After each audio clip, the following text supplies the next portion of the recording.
Please, please, if there is a hockey god out there, I just ask that the Leafs don't lay an egg tonight against the New Jersey Devils because I don't think that my ego can handle it. And I don't want to have to explain to a bunch of Devils fans in my DMs the way I needed to explain to a bunch of Penguins fans in my DMs that beating the Leafs is not that big of an accomplishment. Hello, everybody. Welcome. Welcome to the show. It's Sheldon Keefe Revenge Game Part 2. Can you believe this? We're already December 10th. Happy Tuesday. I'm so excited that you're here. For all of you that are here early, I saw you guys going off in the chat, and I was begging, pleading for likes. Not because we necessarily need them, but it'd be nice. You know, throw the video a like. Maybe some people find out.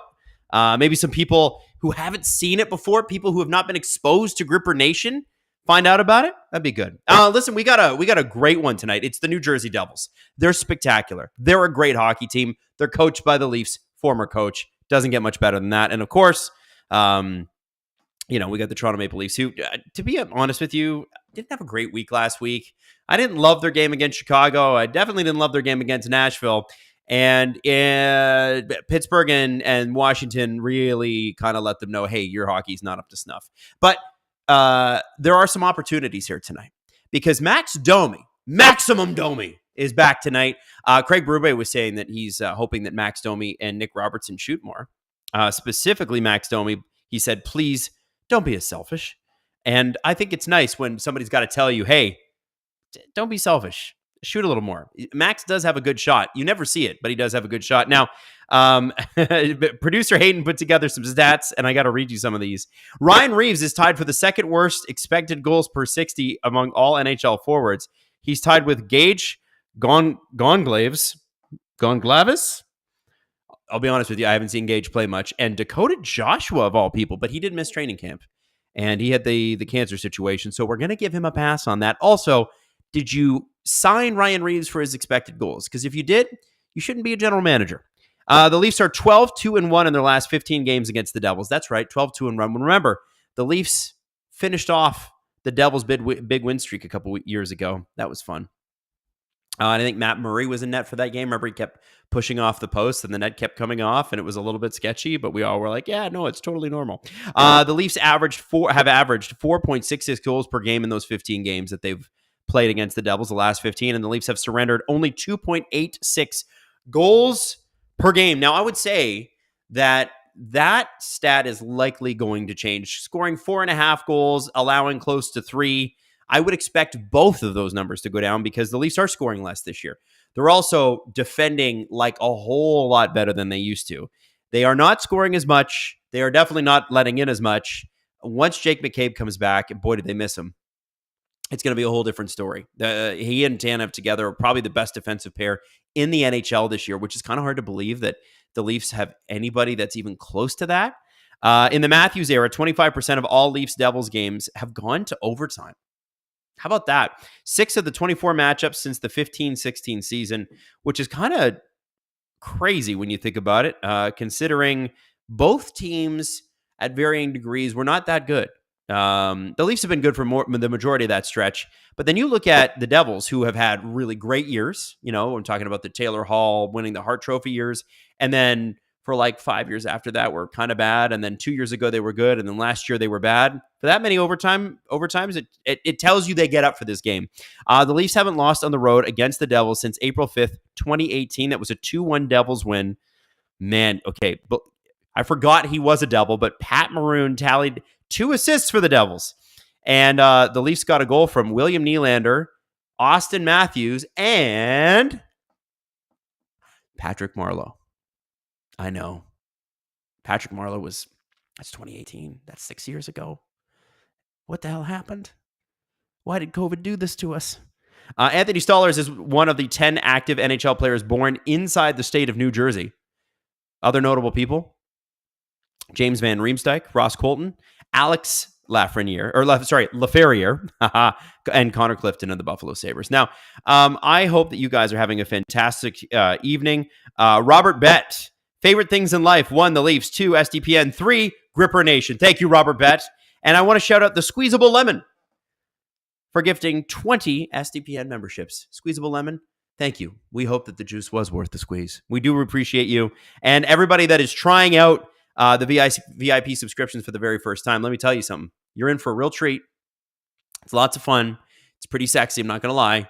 But what's really cool about it, honestly, is that you get to go back and watch all the other episodes and see if you want to stick around and be a VIP full time. Because we would love for you to be a VIP full time. Pierre-Luc Dubois, Alex Laferriere is actually better than Alexis Lafreniere. Okay. Well, maybe he is right now because the Rangers stink. Mason Zickman says, no matter who loses tonight, Adam wins. That's right. Devils fan Adam. People are asking, hey, why didn't you wear those pajamas? And I'm like, I don't know where they are. I have lost them. I know it's bad. It's bad. But you know what? The great thing about the Aaron Andrews collection for pajamas is that it lives forever. And I know it's around. I've got them here at SPN. So if the Devils were to play in the playoffs, you know those PJs would make an appearance. By the way, how are we doing on the likes on the YouTube page? Okay, we got face off here, by the way. We have started the game. 69 likes. We can stop right there. We don't need any more likes. That's a nice number. Good job, chat. 69 likes. Leafs starting this game in their own zone. Pesce just kind of had a shot that looked bloopish, and it was one of those goals that's like, that feels like a goal that goes in the first minute. And here we go. The Devils have had some really strong pressure to start. Not necessarily what the Leafs would have wanted. Bro, GG Joe at Adam Wylde. Greetings from Zurich, Switzerland. Go Leafs, go. Yes. Yes. Yes. Yes. I love international. So if you are listening, and I am going to do a city check-in. We always do sometime in the first period here. If you're from far away, please message the chat. We're thrilled to have you along. It's very, very cool. By the way, 19:30 left in the first period for those wanting to sync up. I'll try to clap around as many face-offs as I possibly can to make sure that your stream is aligned with my stream and we're all watching the same thing at the same time. There's Max Pacioretty behind the Devils' net. Max, who took a couple of not great penalties against the Pittsburgh Penguins. He apparently has this like long simmering history with Chris Letang. They like hate each other. And both of Max's penalties were against Chris Letang. I didn't know that. I didn't know they hated each other, but people were bringing up highlights of when Max was playing in Montreal and some other teams too. So the Leafs got both Maxes back. Oh, it looks like the Devils that's a high stick. And the Devils are just they're going to blow it dead. So here's the deal. When there is a high stick and no one touches the puck, my question is, what side of the blue line are they going to do the face-off on? I'm assuming it's outside. It can't be an offensive zone face-off, right? All right, guys. And here's the other thing I need to ask you, okay? I need score predictions in the chat right now. I need to know who you're thinking and who you think scores and what the score is at the end of the game. I need game-winning goal scored by whomst, expected by whom. There's Steven Lorentz with a nice little chip by, I think that's Dougie Hamilton. It is Dougie Hamilton. I'm sorry, I'm not used to seeing healthy Dougie Hamilton yet.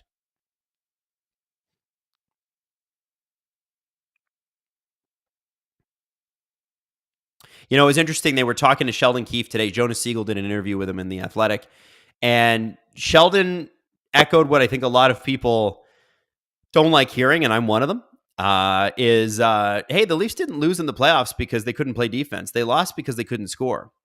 And while that's true, the ape brain in me, the caveman brain in me wants to say no.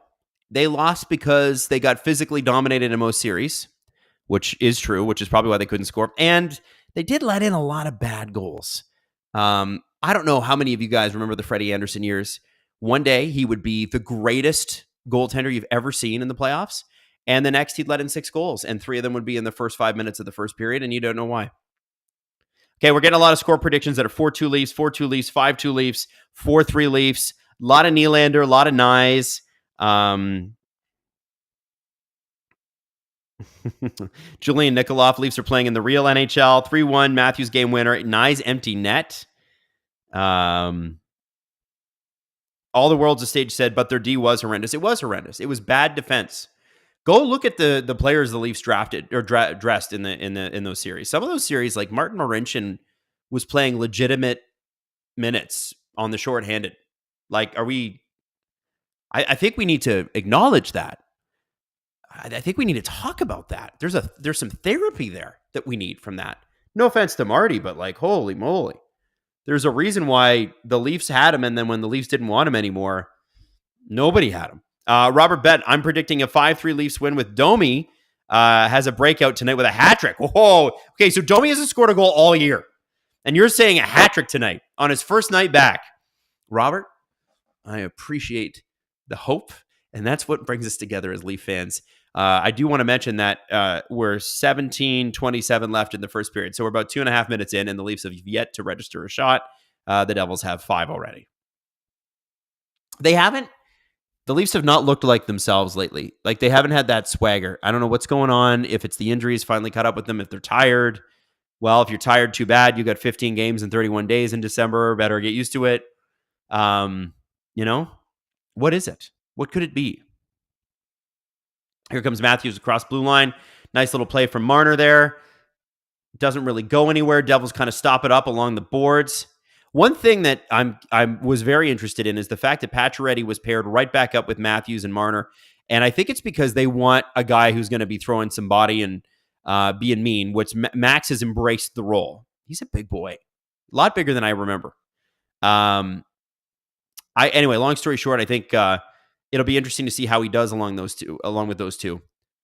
Oh boy, just nice little wraparound play there by the Devils, and Stoller somehow kept that out, or it hit the side of the net. I couldn't see from this angle. Damn. Okay, Matthews with the turnaround here.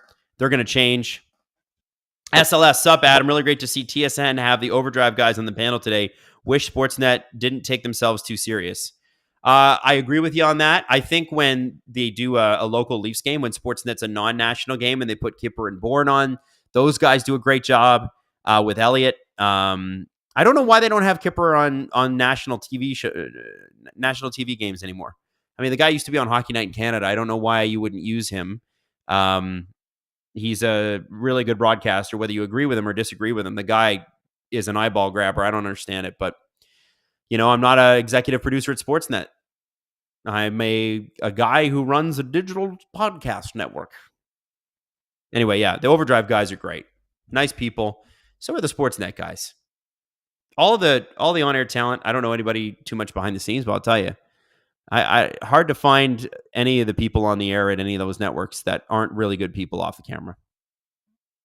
I'll say that. Here's Max Domi, making things happen on the offensive side. He's paired right now with Minton and Lorentz. And, what's going to be very interesting as guys start to come back is how do we fit all this? What is this? Fraser Minton is the center of the third line, along with Lorentz and Domi. And, oh man, Bastian almost had one there too. How does this fit together? It's a bit of an odd one, right? Domi technically is a center, although I don't think they thought he was going to be a center. Hey, the Leafs got a shot. And guess who it was? That's right, Ryan Reeves with the first shot. So you got Holmberg, you got Reeves, and you got Dewar on the fourth. It's all going to kind of fit together like a jigsaw. I look at, Calle Yarncroke, whenever he gets back skating, they're going to give him like 3-4 weeks of just practicing before they bring him back fully, get his conditioning up and that sort of thing. But, at that point, what do you do? Do you keep Minton there? Does Dewar come out? Does Holmberg come out? You'd think not, because they play a role. Minton and Lorentz. I mean, Lorentz has been all energy, all positive vibes all season long. Who comes out for those guys? And you expect Yarncroke to come in and be a factor, right? Eventually. There are still 4 guys on the IR. Kampf, McCabe, Yarncroke, McMahon. The Leafs are going to have some interesting calls to make. It's going to be really interesting.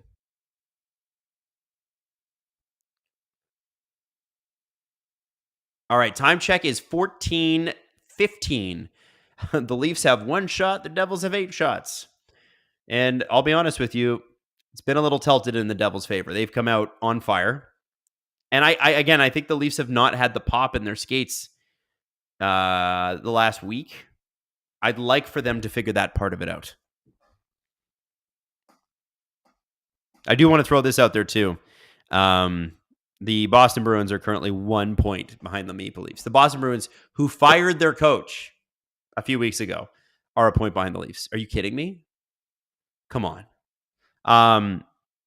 Robert Bet, I love Wall, but Stallers in net is like a nice warm hug from Nana. Yeah, I get that. I totally understand that. Stallers, there's just something about him. He's just really solid. But you know what I love about Joseph Wall is when he's in net more and more now, I'm not thinking about him.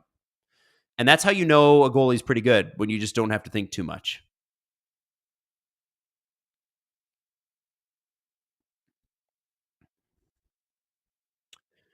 Tavares back behind the net. He's got Nyes with him. He's got Nylander out there.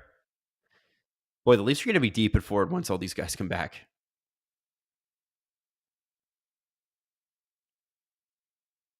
That's bad TV. Is Austin Matthews legit holding them back? I do not think so. I think they're just a little sluggish at the moment. And they've been a little sloppy in this game. The Devils certainly have their number through 7 minutes. It's, by the way, 13:28 left in the first. Nice little steal from Matt Nyes. Devils are able to kind of hold it up. I think they just want to get a change in here. Bit of a long shift for Tavares and Nyes. And I think Nyes is going to the bench. There he goes. Off goes Max Domi, looking as fast as ever with a shot. Just a little wide. But he's shooting. He's shooting the puck. And he looks fast. I like that. He, whatever he did, it must have hurt because he was out for a while. I think he was out for a lot longer, I think, than they thought he would be. Stefan Nason, I think he was a former Leaf. I'd have to ask Steve that, but I'm pretty sure Stefan Nason was in the Leaf system at one point.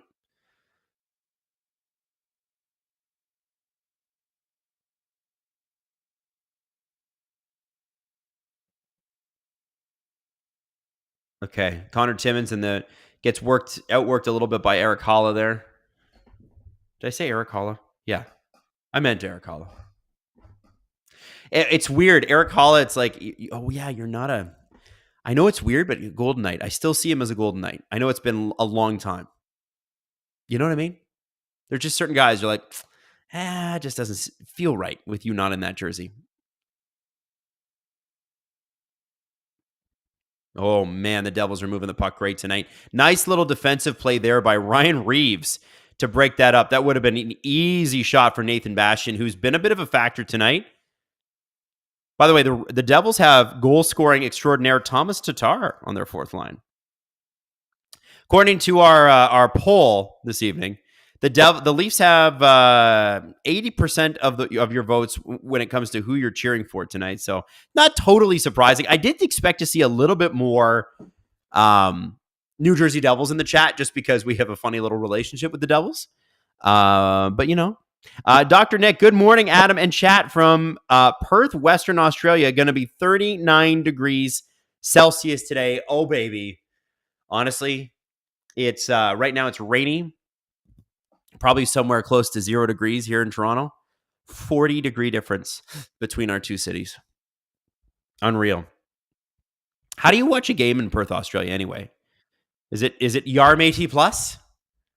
What do you guys do?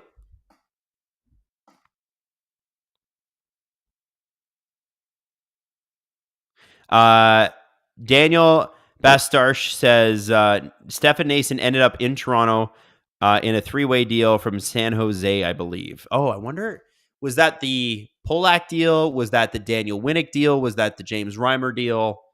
There were, for a while there were a lot of moves between Toronto and San Jose, and I think it's because Doug Wilson and Lou Lamoriello worked well together. SLS, can't lie, not a fan of Patches on the first line. We'll give Patches some time to get back up to speed. I think that's why they're putting him there. It's just like give him the best opportunity he can to succeed and get his confidence. Because remember, the guy missed like a month and had a pretty nasty injury. And the fact that he's still here and playing already is a great sign. And I think guys coming off injury, you just can't expect too much from them right away. You just can't. It's such a hard league to be your best at the best of times, and these guys are all coming back from injury. It's rough. Oh, so you have an ESPN Australia subscription, and that is how you watch. Well, that's crazy. That's so cool. Holmish, Yarm AT Plus from Winnipeg. Shout out regional broadcasting. Yeah, I know, eh? I don't understand. I think actually I do understand. It's because they're worried that Winnipeg won't get as many Jets fans watching if Leaf games became constantly available. I don't know whether that's true or not, but they don't want to test the theory. So Yarm AT Plus it is.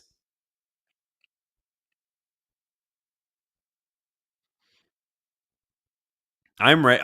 To be honest with you, I'm so personally ready for Bobby McMahon to come back. He was such a loss in the playoffs, and I know he had a bit of a tough start to this year, but he was just starting to get going, like really starting to look good, figure out Berube's system. 11:24 left in the first. That's an icing for the Leafs. Shots are 9-1 New Jersey. My wife always looks at me when the Leafs look marginally bad, and she goes, Adam, I don't like this. And then she just stops talking and stares at the screen until they start to play better. But she's very anxious watching a Leafs game now. And it's funny because she always was a Leaf fan, but watching them as closely as, Steve and Jesse and I have to, there's no hope for our partners. They either go to another room or have to watch along with us. And she loves watching. And so she'll look at me and go like, I don't know. And so when the Leafs are playing bad, I know that she's probably at home right now, lying on the couch and going, I don't know. I don't know if I can watch this. I'm so glad that she didn't have to be here for the Randy Carlyle years. I don't think she was watching them too much back in those days. I don't think a lot of people were. Boy, that was bad. There's Tavares to Nylander. Oh, nice little play there to Matt Nyes. Man, Matt Nyes is always in the right place, isn't he? Picked off by the Devils. The thing is, New Jersey, at least through the first 10 minutes here, and we're about 10:35 left in the first period, they're doing a really great job of stopping the Leafs from getting anything going offensively. Like they'll pin you along the boards. They'll get in your passing lanes. The Leafs can't seem to find any seams right now. They barely can get past the neutral zone. Taylor Shoma, is your wife Steve? No, but Steve always makes the joke that he married me. Like his wife and I are very similar. So, yeah, we're very blunt people. Impassioned, I would say. Yeah, I don't know. We'd have to ask Steve a little more about that. Here's Timmins. Nice little shot. So look at this. It's the Lorentz and Reeves are out there together. I don't know if that's just a bad or that the change hasn't happened yet. I don't think it has. Yeah. So it's like that line. It's a low level line getting something going for the Leafs. They had the first shot of the game too. The only shot the Leafs have had. Did Adam bet on his favorite player, Andre Palat, to score tonight? I did not, because it's not the playoffs. You don't buy Andre Palat for the regular season. You buy Andre Palat for the playoffs. You sign that contract because you're expecting to go second, third, fourth round. And that's how you do it. He's the man for that. Keefe, I don't think Sheldon Keefe's ready. I don't think he understands what he's got.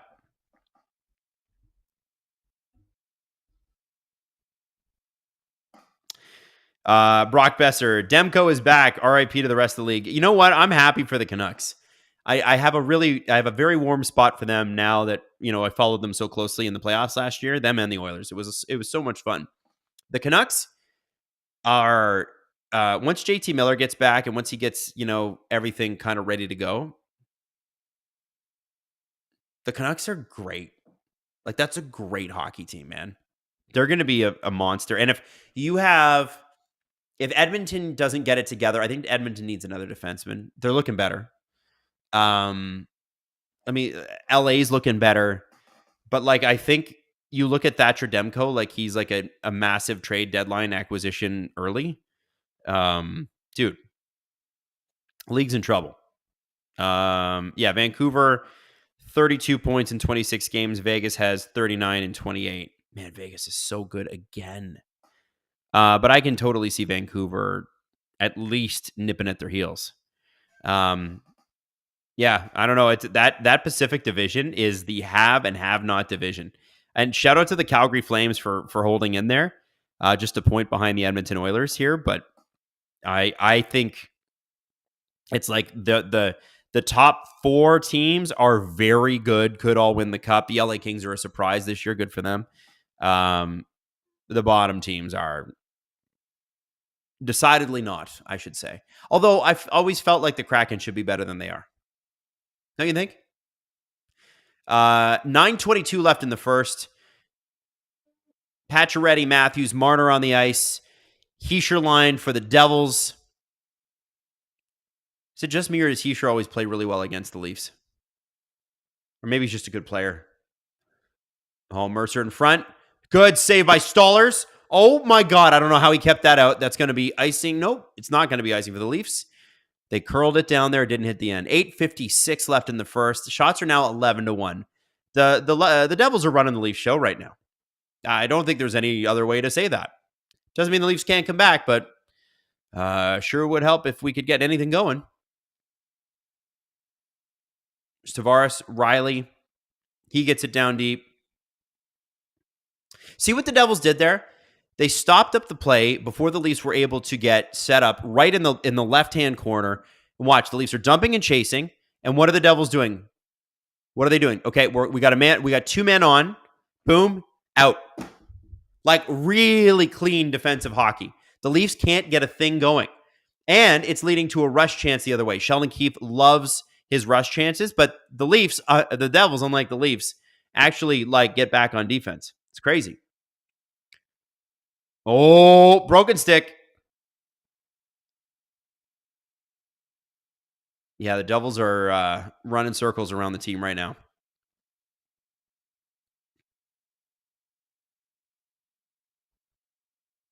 $7:47 left in the first period for anybody that wants to align the streams here. Robert Bett. I've asked a lot of people. I don't really like Matthews and Marner on the same line doing it okay now, but I hope Berube splits them up against Keefe. Maybe they figure it out on the fly. Your thoughts? My thoughts are this. My thoughts are this.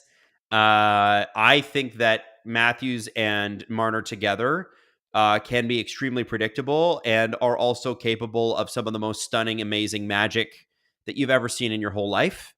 And it will be a question of how the two of them adjust to opponents that have figured them out. And if anybody's going to know them, it's going to be Sheldon Keefe and the New Jersey Devils. Now, Justin Fisher is chirping me in the chat right now. He said there are a number of GMs on the hot seat, but who deserves to lose their job first? Wow, the greatest team ever's GM, or dude, where's Lamar's GM?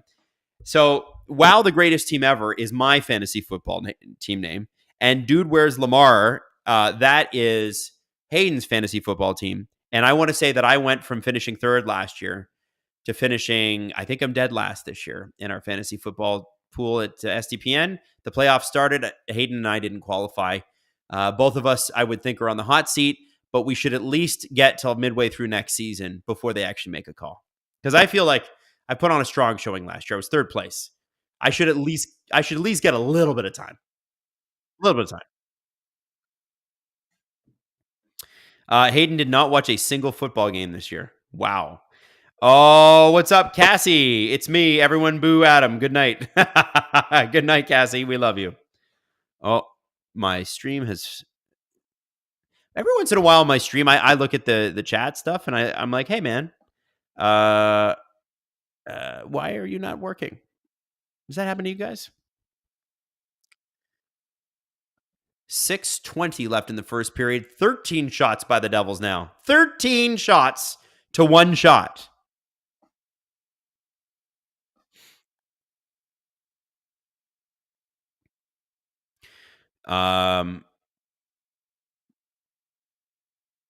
Good forecheck by the Devils here, too. I hate complimenting the other guys, but, you got to kind of say it as you see it. And the Devils are giving the puck carrier a ton of support. They're moving it quickly, and it's corner out in front of the net, sideboard corner out in front of the net, and they've always got a guy there, and they always get the rebound. Here we go. Pacioretty. Why did you not shoot here, guys? Oh, I don't know who the defenseman was that crept up there. I feel like it was very likely. Yeah, it was Timmins. Timmins should have shot there. There's a Go Leafs Go chant happening right now in the Devils game in New Jersey. How about that?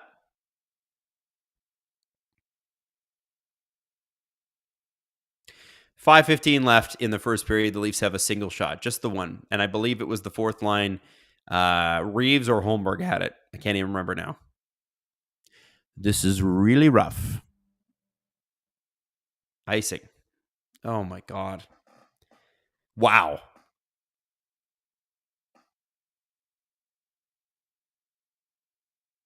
Cassie, you've been up since 4 a.m. and you should go to sleep. Oh my God. That's a long time. Cassie, thank you for even joining us and saying hello. STPN still making fun of me. 8 out of the 10 teams in our football league made the playoffs, and I was one of the ones that missed it. Steve lost first place in the league, I think, yesterday. I think he was like killing it. Oh, another icing call in the Leafs. Yikes. Steve lost first place because Drew destroyed Hayden. And that's just the way it goes. So did producer Drew win the league?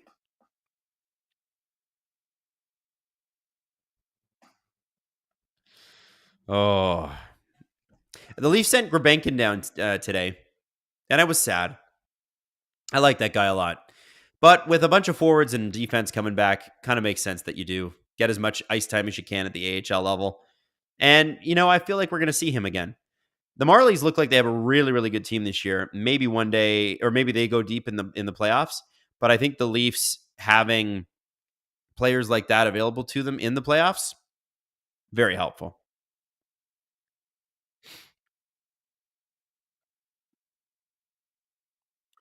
Hayden is saying over. Okay, here's what I want to know, chat. Over under 5 shots in the first period for the Leafs. Right now, I'm going to go under because the Devils are doing a really good job stopping them from anything. Although they've looked a little better the last couple of minutes. Like they could get something started? Question mark? Robert Bet, is Drew happy now that the Avs got goaltending? I don't know how he feels about it. I think he felt it was potentially a bit of an overpay for Wedgwood, but man, Georgiev. Here we go, Nylander, Tavares. I think we got a penalty here, and I think it's going to be a slash, and it looks like Eric Holla potentially on either Tavares or Nylander there. Anyway, yeah, the Avs needed to do something about their goaltending, and big shout out to them. They're the first team in NHL history that has traded away both opening night goalies before Christmas. The only other team that went 82 games and traded away their opening night goaltenders over the course of the season were the 14-15 Buffalo Sabres. It's a crazy stat. I got that from the guy that does research for TNT. The guy's brilliant. And you kind of look at that and you think, like, well, when do you go into the season thinking you'd have to do something like that? Like that's a tall order.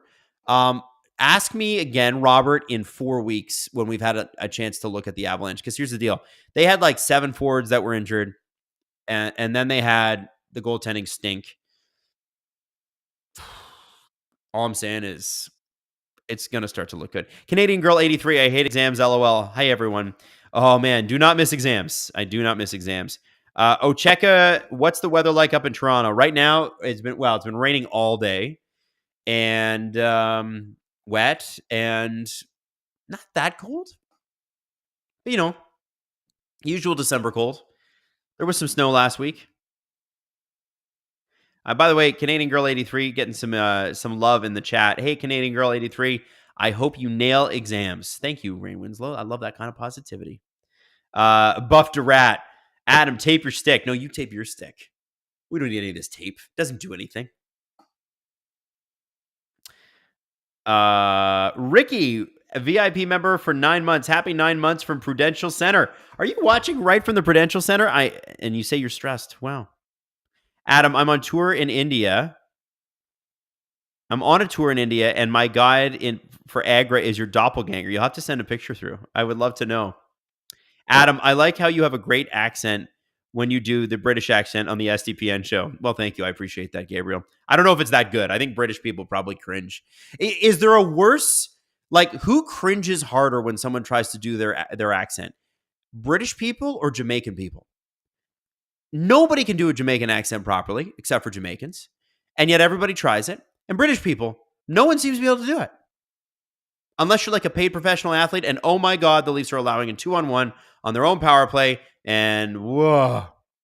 The last thing you need, forget the goal part, is to take a penalty when you're on your own power play because nobody got back to help the defenseman. You don't need that. Felicity Waters said nobody can do Australian accents either. True. Yeah, I worked with an Australian guy at Virgin Radio in Calgary. His name's Simon Mitchell, and he did some work for like Nova and some of the other stations. I think 2Day FM in Perth, Australia, and is he Melbourne, Adelaide? I think he's Adelaide now. But anyway, long story short, Simon said that Simon said, "Oh, here we go, another Devil's rush on the Leafs power play. Holy crap, they stink right now. They're bad. Minute left on the power play, 2:40 left in the first period. Apparently, he said something along the lines of, you have to look at the word toast, and you have to like hold the O, so toast. Toast. I'm like, I still couldn't do it. Aussie accent's a tough one to do. Carl Shanth III, I'm here, what I miss. Well, if you're a Devils fan, you've missed a great first period. If you're a Leafs fan, you've missed probably the worst first period of their entire season. This is really bad. Even on the power play, they've got no answer for the way the Devils are playing them. And you watch, Jack Hughes is right on top of Morgan Riley as soon as he starts playing. And you know that this is the thing with the Leafs. They take too long to get set up on power plays. And if you press them, they make mistakes, which is why Berube's been trying to get them to like, come on, like speed it up. It's not just about having possession. It's about doing something with the possession. Dr. Nick, 2Day FM is in Sydney. Okay, so it's not the 2Day FM, but it was part of the 2Day network. They have like, it used to be the Kyle and Jackie O network. Australians in the chat know what I'm talking about.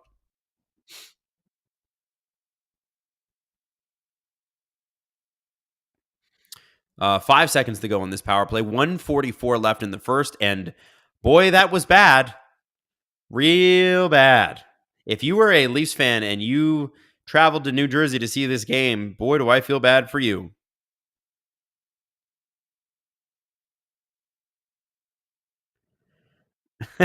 Johnny Wilkinson, is it possible Hat Adams shows up on the next LFR? Oh, that's a no goal. No goal. The reason that Hat Adam can't exist is because my head's too big and I can't put a hat on.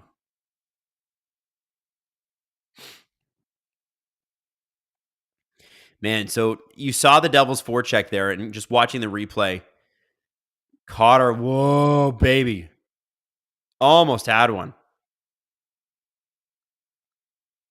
The Devils had more shots on the Leafs power play than the Leafs did, and that's pretty easy to do when the Leafs get 0 shots on their own power play. They still have just the one shot.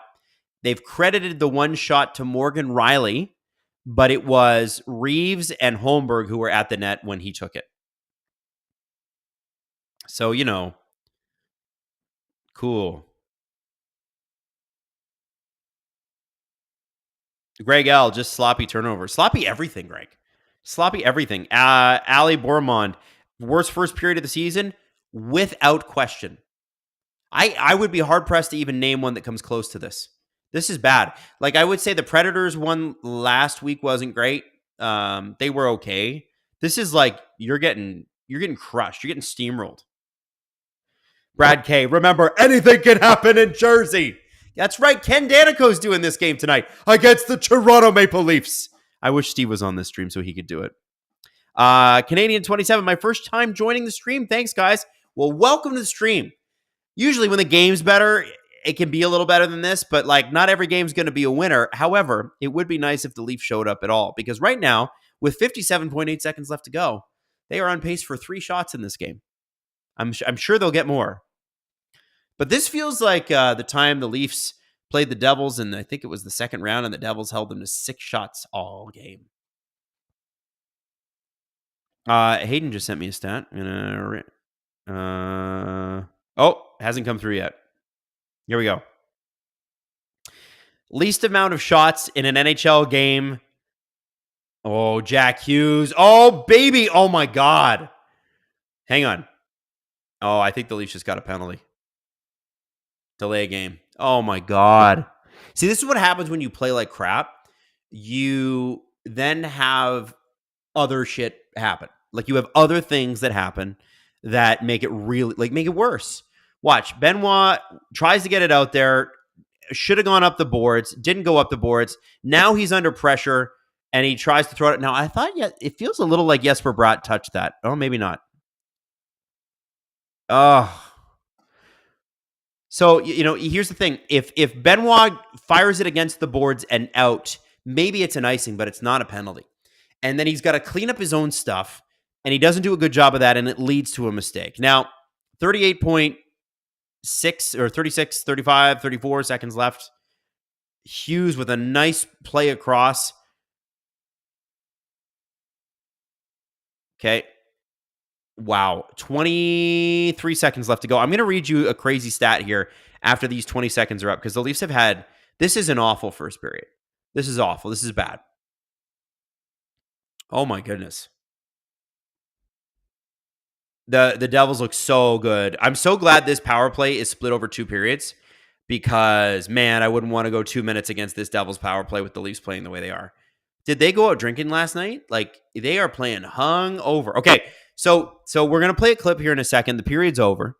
Here are the least amount of shots in an NHL game, the records, okay?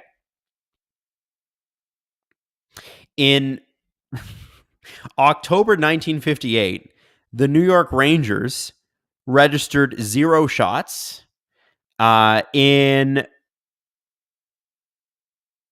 February 1978, the Capitals registered 7. This is regular season games, by the way. The Canucks had an 8-shot game in December of 1996. The Flames had an 8-shot game in 95. The Scouts, which are Kansas City, which are now the New Jersey Devils, had an 8-shot game in 76. The Capitals had a 9-shot game in 2003. The Flames had a 9-shot game in 2001. Preds had a 9-shot game in 2001. The Leafs, and this was a really good team too, in March 1999 had a 9-shot game, and the Sharks in 1998 also had a 9-shot game. Those are, I'll be honest with you, the Leafs are on pace to beat every one of those except for the New York Rangers, who had a 0-shot game. Goofy Goober. Adam, what was Natalie's instant reaction to you when we were eating Devil's Jammies on the show a few years ago? Also, what a bad period. Her instant reaction was, you know what, to give her credit, I don't think it's the hottest I've ever looked, and she didn't make it about that. She thought it was funny. But, she likes her girls curvy and, a bit of a curvy girl, especially with those on. I bought them purposely a few sizes too small too. So not that I was in great shape then or now, but boy, by golly, it sure did not do me any favors. Canadian Girl 83 studying for exams and dropping 10 subs in the chat. Thank you, Canadian Girl 83. Depressing. Pickleball Pat, completely brutal first period. Stoller saved us. Yes, he did. And sometimes you need a goalie to do that. Now, when I come back, I'm going to make a coffee and I got to eat some food. But when I come back, I'm going to tell you something. There's some things the Leafs can do in this second period to make this not be that bad. The reality is the goalie sometimes is going to bail you out if you have a goalie good enough to do it. The Leafs do. They got out of that period without allowing a goal. That's pretty important. Or at least it could be if they turn it around. We'll talk on the other end of this. In the meantime, let's talk about Nick Robertson. Is he a leader? Here's what Berube said. He said he just has to play better. That's it. We all know that. I talked to him today about it. We'll figure it out. It's my job and the coaching staff's job to help him. It's his job to find a way to play better hockey. He's capable of it. Ability, speed, good shot. We have to find a way to get him going. He had a sort of a Bush League offside, which led to a face-off against the Capitals, which led to him taking an offensive zone penalty. And that is a big no-no, especially with a guy like Craig Berube. Is this guy done? They're here. They're obviously, right. I could see him having success somewhere eventually. they're holding on to hope with this guy because he seems to score goals so effortlessly. Like there's based on last Not year. this year. Sorry, not this year. Last year he had 15 goals. Last year, on very limited time, and there was every reason to believe that he would take a step forward this year. And the Leafs are missing 4 forwards, and he's not in the lineup. Like, I don't know. I never want to talk. I never want to talk bad about any player. Like I want to cheer for the Leafs, right? This isn't me going, get this bum off my team. I'm cheering for him, but it's getting late quick, and it's December, and they've played 4 straight not so great games, and they've lost the last 2 of them, and we need the bottom half of the lineup to produce, and he's one of the guys who hasn't done it, right? Like they're going for other options. Like Kampf comes back. Kampf is obviously that's not where you go for offense, but we know his role, and I have every faith he can do his role better than what is Robertson's role? All right. What even is it? Like this team. Well, what would you have him do, guys? Score, but he's not doing it. Yeah, so, his whole thing is I'm going to be offense, and if he's not providing the offense, then you get the question of what do you do here? And with a healthy Leafs lineup, if everybody in their forward group was healthy, he's the odd man out. Like, I don't see a place for him because already, like, Minton's established himself, I think, way ahead of Robertson. Dewar's ahead of him. Yarncroke, healthy, is ahead of him. Camp provides something. You know what Camp is. Like, It isn't offense. it's not offense, but he's useful, as a centerman. So Robertson's just the odd man out. So where does he go with this organization? It says something to me that Gurbenkin sat, and he's the kid, he can be sent down, but Robertson sat too while Minton stayed in. Number one, the positive to take from that is, wow, Fraser Minton, very good.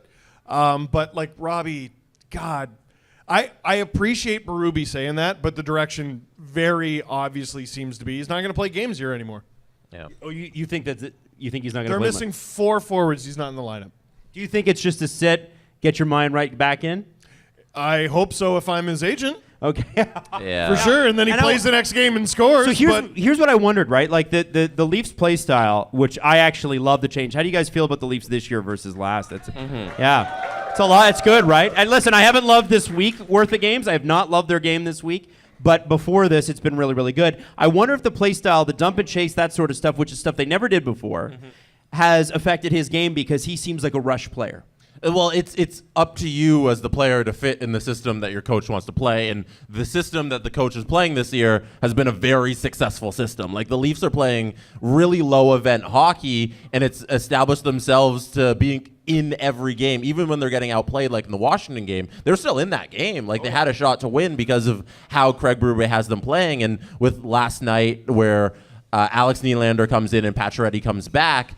The 2 guys that are squeezed are Robertson and Gurbenkin, and you see that, and you're like, okay, he clearly likes what those guys can provide more, and Patches will clearly be in the top 6, and then Nylander didn't have a great game at all. But Alex or Willie? Alex, Nylander, but it's still, he got there in that lineup ahead of Robertson, so there's not really space for him. Let's take this opportunity to trash someone. It's not a player, it's the Buffalo Sabres. Because all right, we can all agree on that, right? All right. Yeah. There's no palm trees. I still haven't seen that. Yeah, and don't watch it. We're going to do a full breakdown of that press conference on Tuesday. There are times where I intentionally stay uninformed so that Adam can inform me. Yeah. But there are times where I watch Alex, and like if I'm not wearing my glasses or I squint, I'm like, that's Willie. Like the way he skates and he can shoot. And why did he do that? That wasn't smart. The puck's going the other way. That's not Willie at all. Yeah. And I can't help but, like, they were both drafted top 10, 8th overall.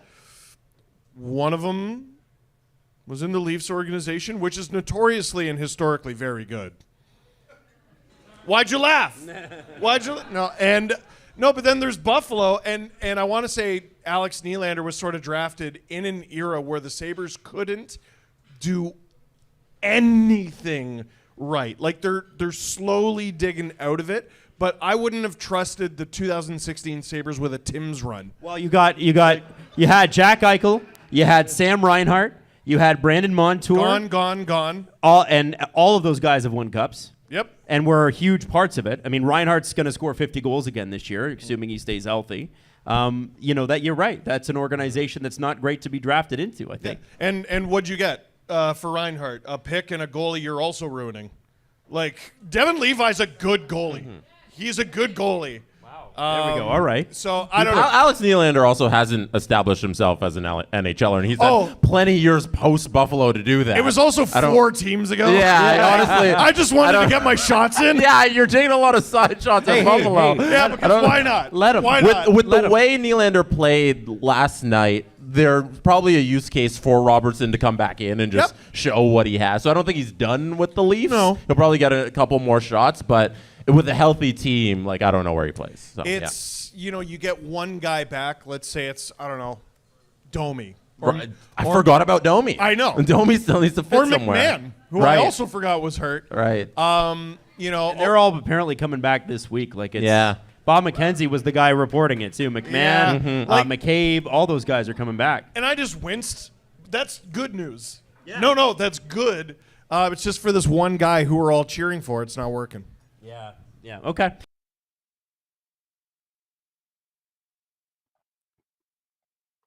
Hi, everybody. I was having a little salad in the intermission, and I was thinking about it. And I was thinking about this one thing. You're Craig Berube, and this is where I think being a coach is like, man, it's a tough job. That's a tough job. I mean, they get paid well to do it. But think of all the crap that you have to go through to be a coach in the NHL. And I know Berube, Craig Berube was, a player. And he was a player for a long time. Effective player. But as a coach, this guy started out as an assistant coach with the Philadelphia Phantoms in 2004, 2005. For context, that's 20 years ago. I was in grade 10. And that's when he started as an assistant. Then he became the head coach of the Phantoms and became an assistant at the NHL level for like a hot second with the Flyers in 06, 07. And then a full-time assistant with them in 08, 09. Did not become a head coach in Philadelphia, which was his first job, until 2013, 2014. And, then coached them for 2 years. And then this is funny because the second year when they missed the playoffs with him, they fired him. So he ended up with the Chicago Wolves for a year in the AHL, became an associate coach with the Blues in 17-18, stayed that way, and then became the Blues head coach in 18-19. We all know when they won the cup there. So you imagine you're Craig Berube, you've put all this effort in. You've given your life to hockey. Okay. And let's not forget, he also played 1,000 games in the NHL as a player, racked up 3,100 penalty minutes. So this is a man who knows what's up, knows when the team stinks, knows when they don't have the wheels.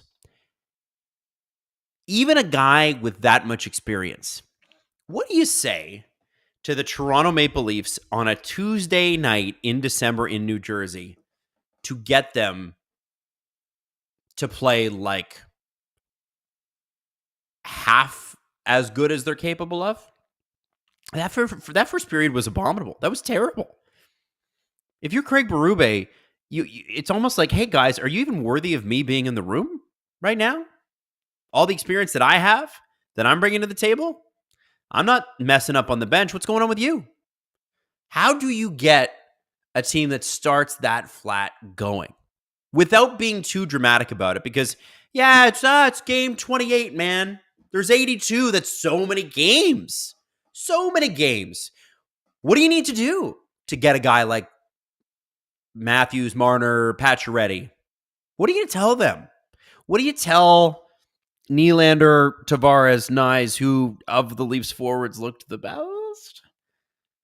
What do you tell the third line? Hey, Max, you've missed the last 24 days, but could you carry us, please? That was bad.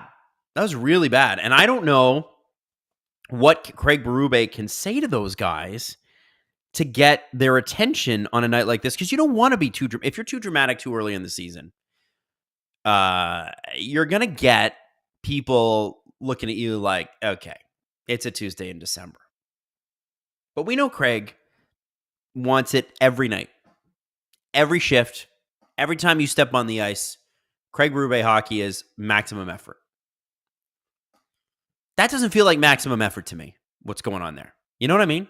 It's just bad. It's just bad.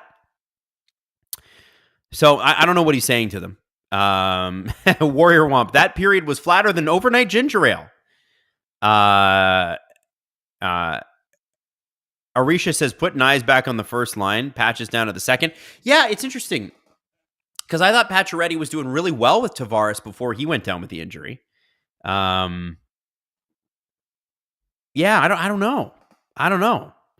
Canadian Girl 83, thanks for the love, everybody. Remember to support your local junior teams too. Kitchener Rangers, Sioux Greyhounds, OHL, WHL, QMJHL, whatever other league you have. Exactly. Shout out to the OHL, who are so great to work with. One shot on goal the Leafs had. One shot on goal. I bet if you'd thrown the Kingston Frontenacs out there. We just went to Kingston on Sunday. If you'd thrown the Kingston Frontenacs out there, they could have at least got more than one shot on the New Jersey Devils in that period. Don't you think? One shot? You probably get, like, I would count on the Fronts to at least get like 4 or 5. The Oshawa Generals have 3 first-round picks on their team currently, and probably some more coming. I bet they could do 5 shots. 5?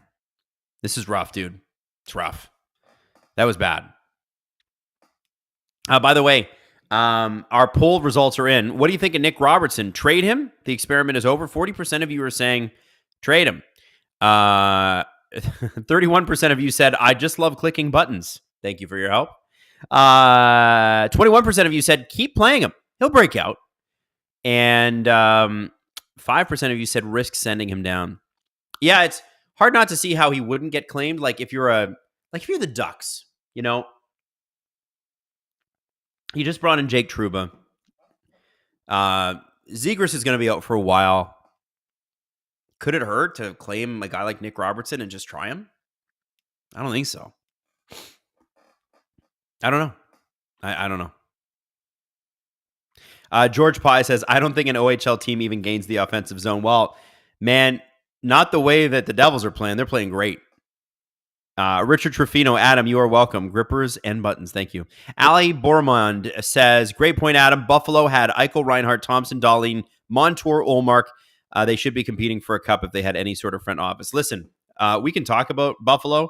We did talk about Buffalo a lot in today's STP. If you guys haven't watched it yet, it's interesting. We did the Rangers.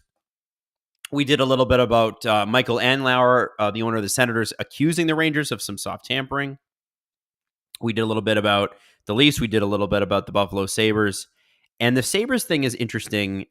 It was more about the Kevin Adams press conference last week about, we have taxes and we don't have palm trees and blah, blah, blah, blah. At some point, the problem is you. I'll leave it for the podcast.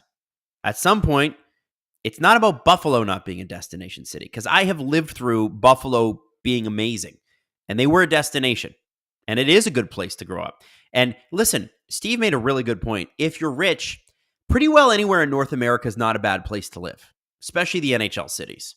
You can't really have a bad time, right?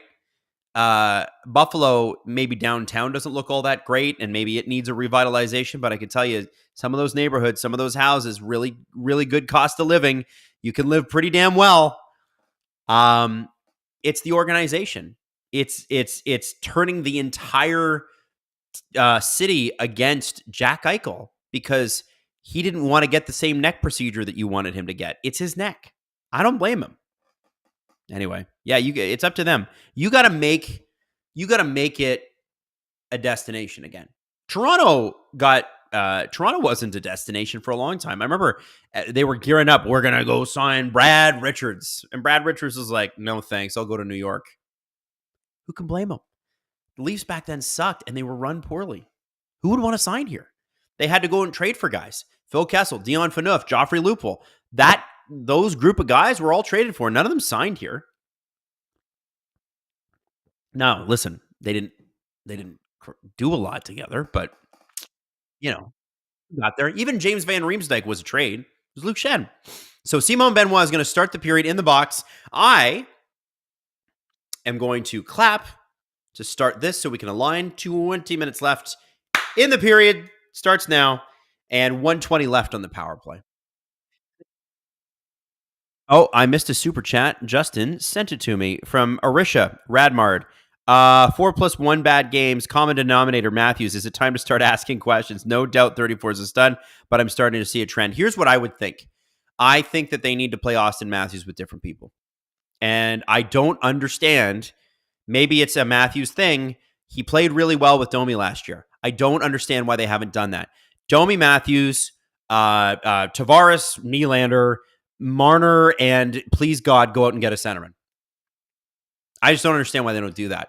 That's 3 good lines right there. It doesn't even matter who's playing. But when McMahon comes back, when Yarncroke comes back, I mean, you've got some deep forward options. Marner is very clearly good enough to drive his own line. He was doing it when Matthews was gone. He was spectacular. Some of the best hockey we've ever seen him play. Let him do it. Let him do it. Also, they need a third line center. I still don't think Mitten's the answer.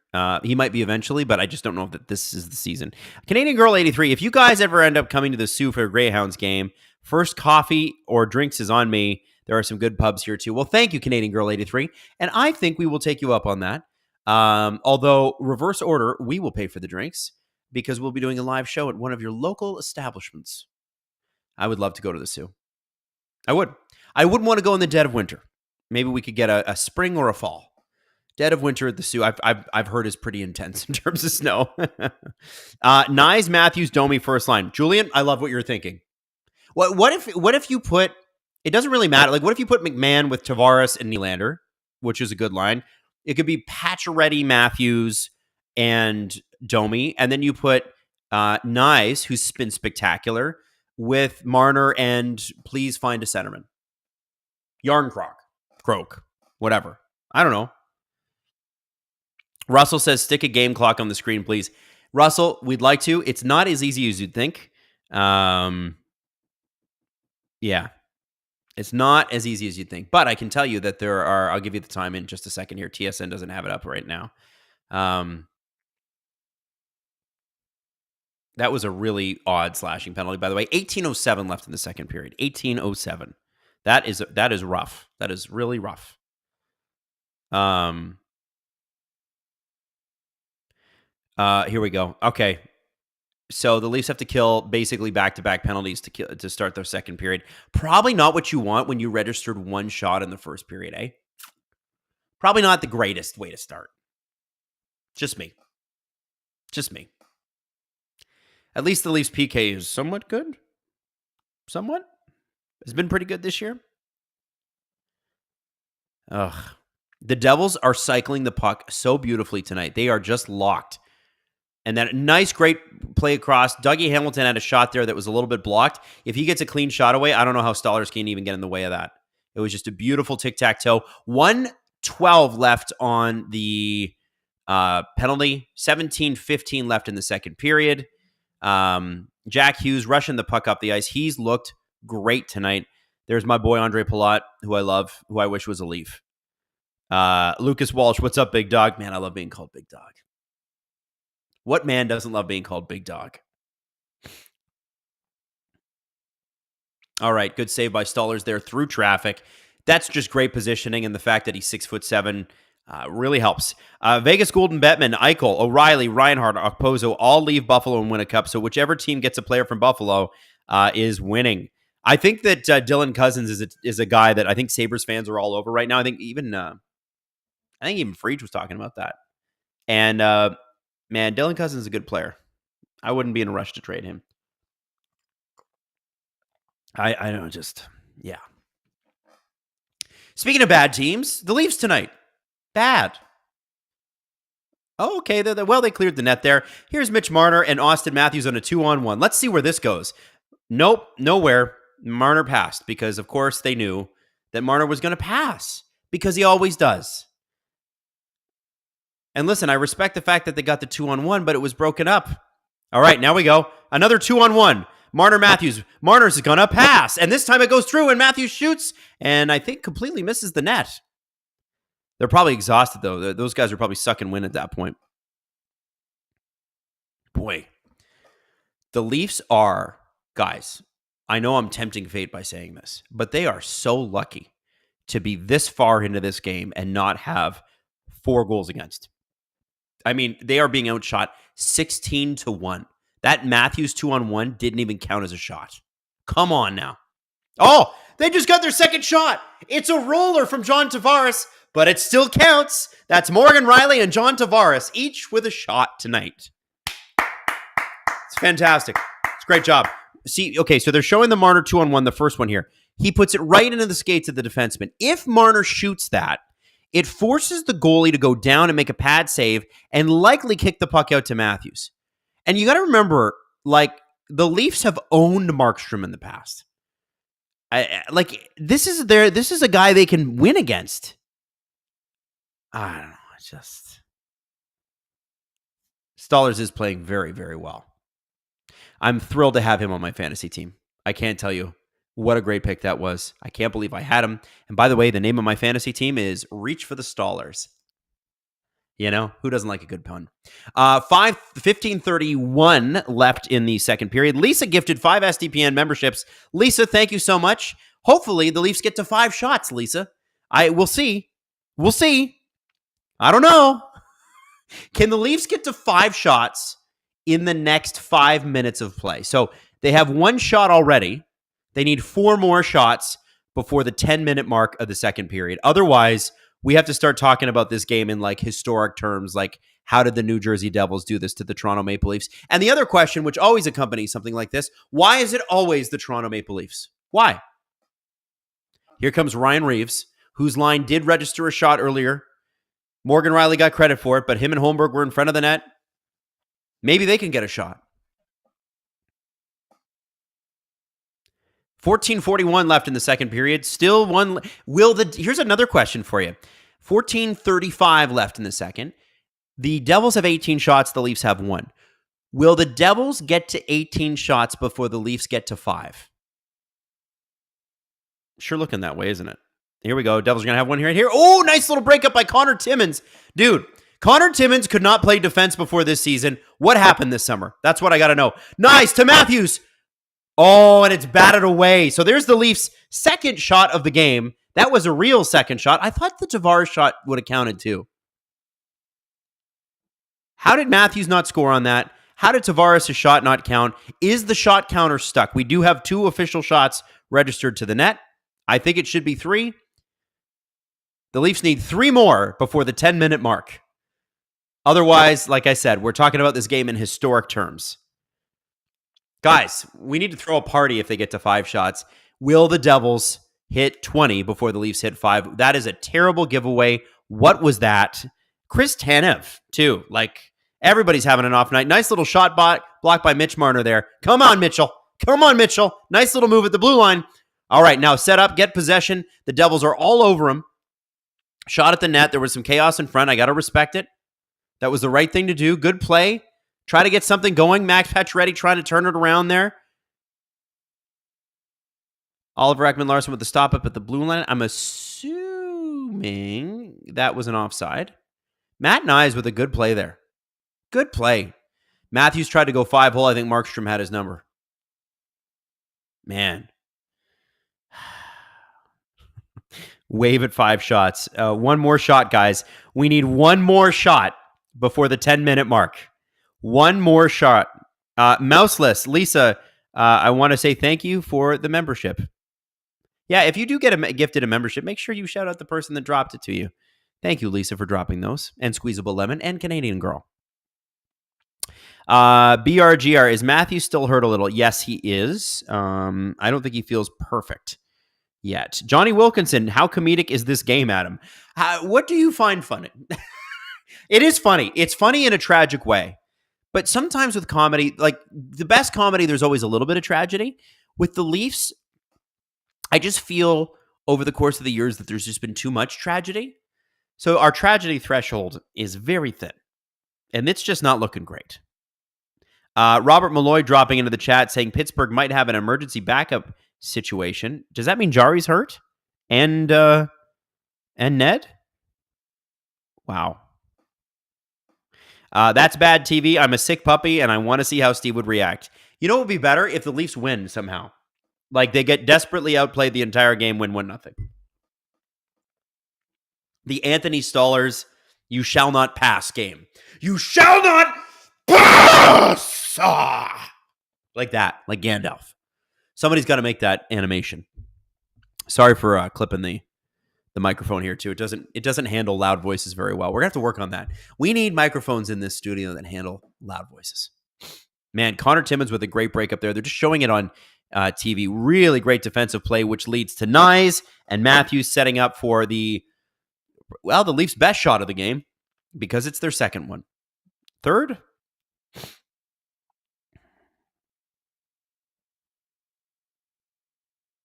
The Leafs have 4 shots. The Devils have 19. Will the Leafs get to 5 shots before the Devils get to 20? We're going to find out. The Devils could have a shot here. Oh, boy. I don't know, guys. The Devils have got some good offensive zone pressure. Oh, a little breakup by Max Pacioretty. Coach is going to love that. Notice that Patches is out there with Nylander and Tavares because he was playing better there before. Oh, Morgan Riley with a thing. With a thing. That's really great analysis, Adam. Here we go. And they score. Andre Palat. I should have put money on Palat. The Devils get their 20th shot before the Leafs even have 5. Oh boy. David Owens just got here after work. Maybe should have kept working. 2 bloody shots. Maybe all turn the momentum. David, I hope so. I should have bet on Andre Palat to score today. The Devils got to 20 shots before the Leafs got to 4. So for every 5 shots the Devils have taken, the Leafs have had 1. And by the way, 3 of those 4 shots have come in the second period. So you could say things are looking up. You could say the Leafs are getting better. Rally caps on. Anthony Stollers has been amazing. J.A. says ESPN hid the shot counter again. Did they? I don't know what it's like to watch a hockey game on ESPN. I never do.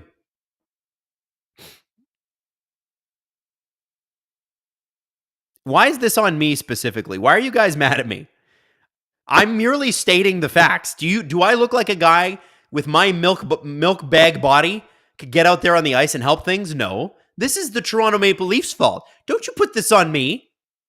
This is on them. They get paid millions of dollars. I am a guy in a room between 2 crotches talking to you. This is not my fault. By the way, 12 minutes left in the second period. If the Leafs tie it up here, it'll be hilarious. Just hilarious. Who's to blame for that goal? Toronto's defense, Anthony Stollers, Adam Wylde. I'm voting Adam Wylde, even though it's really not my fault. I'm just dying for the Leafs' fourth line to score one here. Nice little play by Connor Dewar over to Holmberg. Didn't go anywhere, but really good eyesight. I like it. Yeah, boy. I have to say, though, Toronto's third and fourth lines have looked much better than the first lines. Sorry about drinking coffee right on the microphone. But I didn't have time because Drew cut a kind of a short clip. I didn't have time to drink much before. Lindsay, hockey fiend, baking cookies. Not watching the game, but I'm here. Well, Lindsay, you're not missing much with the game. But with Gripper Nation, it's always a good time. You and 615 other people. It's just a good old time. People are blaming me because I shaved the mustache, and that's why the Leafs are losing? Come on now. Actually, they have been bad since I shaved. Like, yeah. So I shaved it on the on the Sunday, December 1st. Okay? And they have been bad ever since. Maybe it was the mustache. That's actually funny. I could have been the mustache. It could have been. Brock Besser, shots are overrated. True. Brock Besser would know. Vancouver didn't get any shots during the series against Nashville and still won. They were winning with like 12 shots in a game. 11:08 left in the second period. Toronto on a power play. Their first power play yielded 1 shot for the Devils, 0 for the Leafs. So we're hoping that the Devils penalty kill forgets how to do it. And I'm getting a phone call, and I can't take that phone call. It's a good time. Good time. It's a bad time to take a phone call. Bad time to take a phone call. It's always, I love everybody, but not all my family knows that I'm actually talking right now. So it's all good. It's all good. 1:33 left in this power play. And watch how aggressive the Devils forecheckers are on the Leafs defense. There are 3 or 4 Leafs down deep, ready to get this play started. And look at 91 on the Devils. Right? Look what he's doing. Dawson Mercer in there interrupting their flow. They can't even get the first pass done. And look at that. Here we go. We got a breakaway. Nico Hischier, Leaf eater aliver. But Anthony Stolarz closes the 5-hole. And they're A-okay. Leafs come back on a rush. Tavares in front to Nyes. Oh, just bounced him a little bit. I think the pass was maybe like a second too late. But hey, listen, it was a potential opportunity. A scoring. They have 5 forwards on the power play? Oh, they do. Mitch Marner, quarterbacking. Okay, let's be quicker about setting up. Marner to Nylander. Good play. Nylander crosses the line here. There's Domi out there for some of his first power play time in a month. Nylander, Marner along the points. There's Domi at the side net. Nice little setup for Austin. Was that Austin? No, that was... I can't even tell who that is. It's probably Morgan Riley. Anthony Stolarz. 15 seconds to go on this power play. The Leafs have had a couple of opportunities. I don't know if they even count as shots. No, they don't, because they still have 4 shots. But I'll give them credit. They have had some opportunities. Now, this is the second power play in a row, I believe, that the Devils have outshot the Leafs.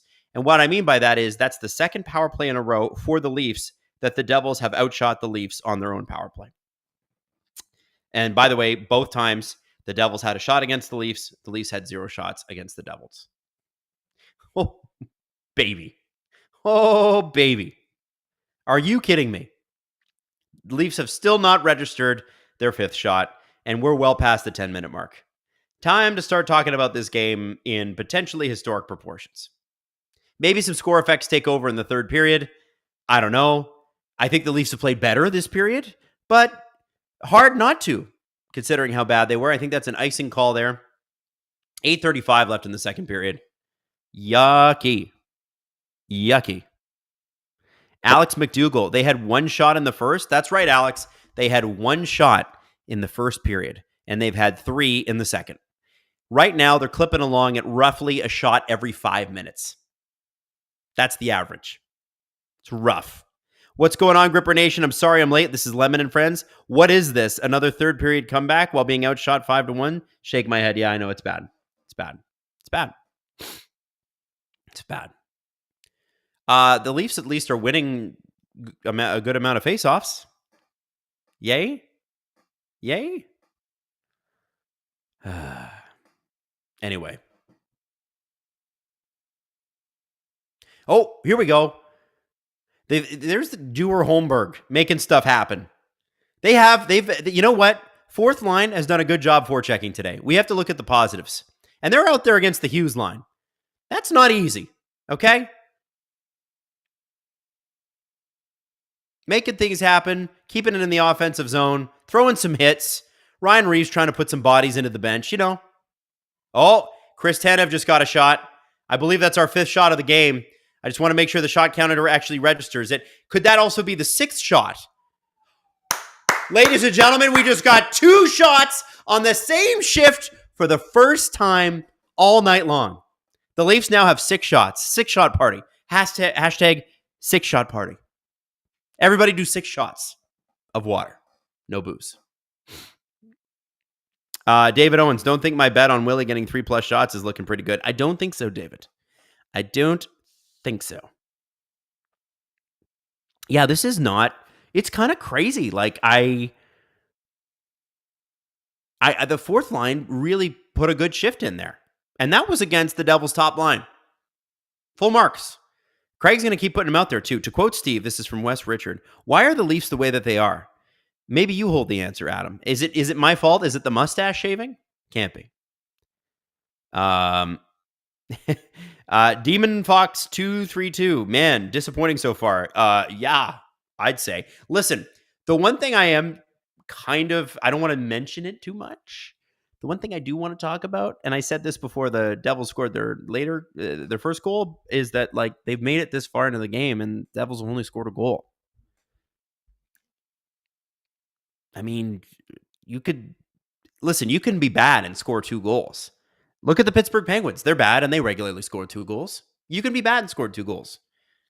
Maybe the Leafs are bad tonight, but they could still get 2 goals. Pixel Nugget. Over under Leafs 15 shots.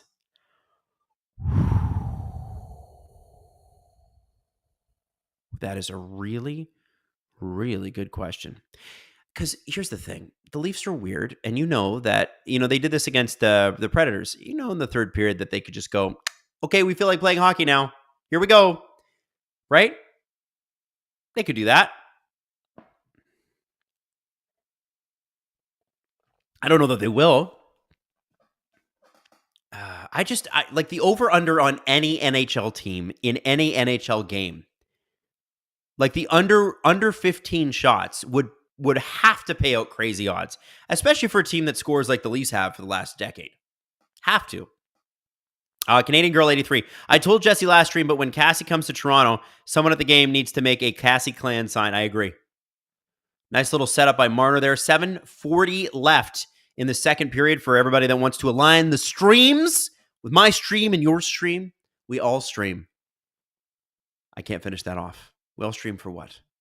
I won't lie to you guys. Leafs have been bad. And it looks like Berube's put the blinds in a bit of a blender here. Matthews and Minton and Marner are out there. The triple M line. Line. The line. Line. We'll see what happens. Looks like the Devils are offside. Leafs just carried the puck out and got stopped at the red line or the blue line by the Devils. And okay, so Minton, Matthews, Marner just switched it up. Let's see who the line is. We got Domi, we got Nyes. Marner is still out there, but I'm assuming he needs a change. So is it Domi, Nyes, Tavares?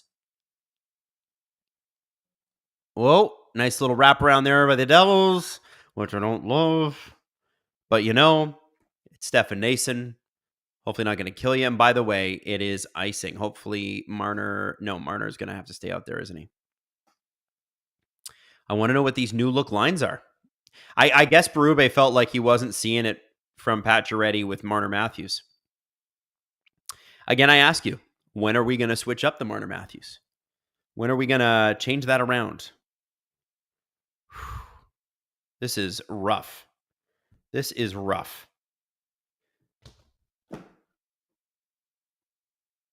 Oh, Stollers with the puck kind of squeezes it at the net. The Devils are out shooting the Leafs 5 times the Leafs' amount of shots. Almost. So if the Devils get one more shot here, you could divide the amount of Devils shots by 5, and you would have the Leafs' amount of shots. 5 Devil shots for every 1 Leaf shot is not a recipe for success. And I'm just feeling like maybe the Leafs could be we're good and we should probably turn this around. Because they are good. And they are better than this. And this is ridiculous. So there's Nyes with Lorentz. I got to see who else is out there on this line. Lorentz has got to be loving this. So Nyes, Lorentz, Domi. Interesting. That's a high energy line. There's a line that's not fun to play against, potentially. Domi with a nice little turnover in the zone there. He hasn't had much to write home about tonight, but I love seeing his speed back in the lineup. Underrated thing, the Leafs are not a very fast team. They're kind of slow and lugging. They always sort of have been. That's an offside. Or is it an icing? Well, it doesn't matter. Looks like it's an icing. Having water bug type speed the way that Domi does is kind of actually really important for them. Oh, by the way, the Leafs do not have 5 shots anymore. They have disallowed. Oh, no, did it? Yeah, they have disallowed 2 of the Leaf shots, so we're back down to 4 shots for the Leafs. Oh my God. Oh my God. Are you kidding me? You know what sucks about this too? I'll be honest with you. I'm just going to let you peek behind the curtain here for a second. As a podcaster that so closely covers this team, there's nothing worse than a game like this where the Leafs are like unexplainably bad and you got to get on and go, what do we say about it? Right?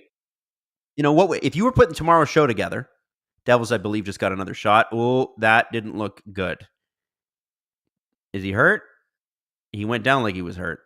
I think that's a hooking call.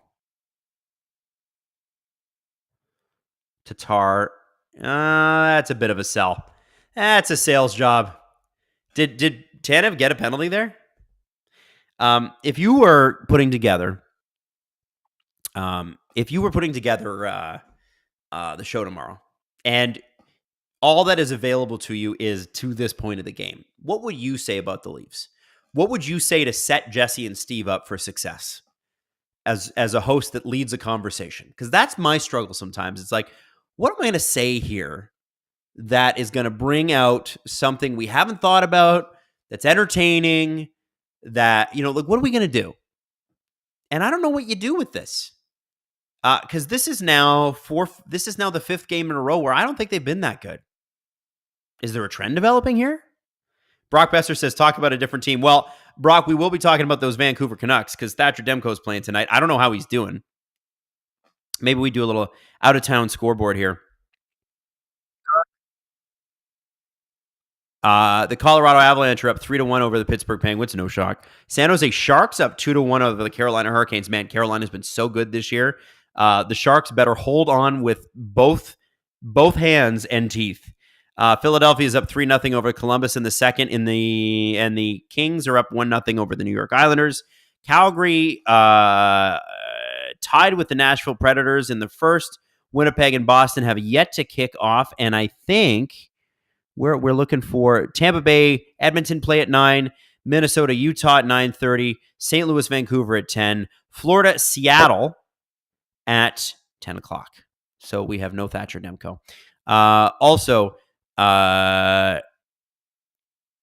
Yeah. Oh, Hayden, don't make me bring that up, please, God. No, Hayden is going to bring.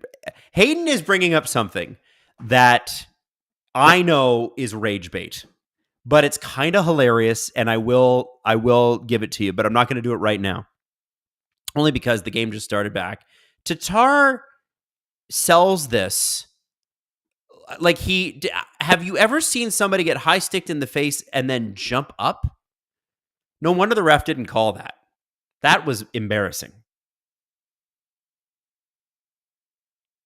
Jamie Richardson says Domi and Reeves need to drop the gloves. Leafs need a spark.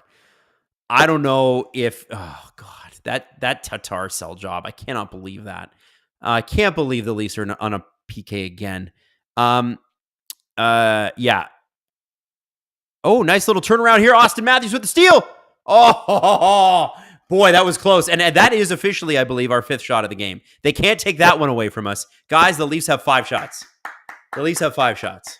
The Leafs have 5 shots with 5 exact minutes to go in the second period. 1:25 left on the power play. 5 shots for the Leafs. I guess the great thing about the power play is the Leafs can just dump it down and it's not icing. That seems to be the only thing they're able to do right now. Hogwash, optimistic outlook. Did you see the Leafs actually won their 9-shot game back in 1999? So you could say we're on the right track. You know what, Hogwash? I would say that's likely hogwash, but hey, I love the hopeful angle. I love it. BRGR says, I blame Zarly Zalapsky. Might be the best name in NHL history. 5-shot party, everybody. Get your hands together for 5 shots. Leafs won 4-0 in the game where they had 9 shots in 1999. That is bonkers over St. Louis. Berube's been here too long. He's lost the room. They need a new voice. That's Hugh Jackman. That's funny.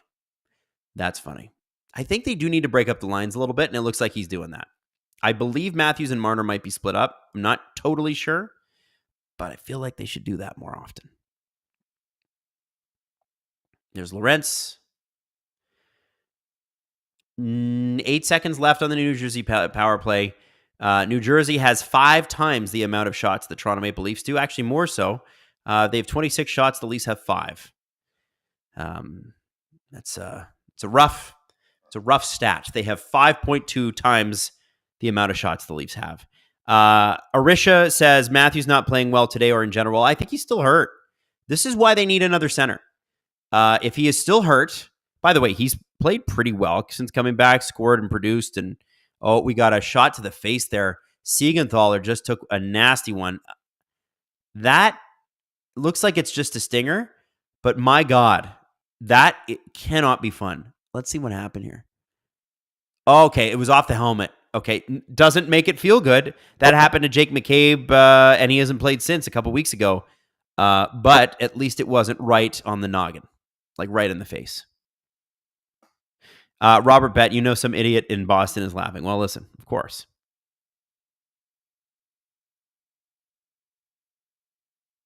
Yeah, so Matthews is definitely still a little bit hurt. But I think he wants to play, and I think it's probably an injury that you can't heal during the regular season. It's probably one of those ones that you're just going to have to manage pain. Lots of players have that.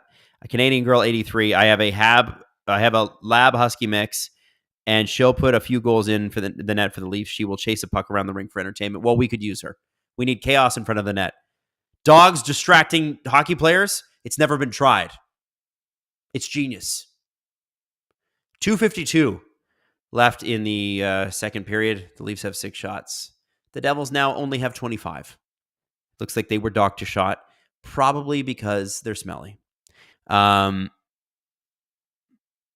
Greg L. Adam, serious question. When does Stolarz get Vezina consideration? What does he have to do? He has to keep doing what he's doing. But we're a little early in the season to be talking about that. Remember, goalies have good months.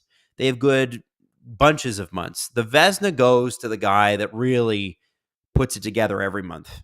And you also have to remember, too, that the Vezina, like the Norris, sometimes is a reputational award. A lot of the people voting on this probably haven't seen him play.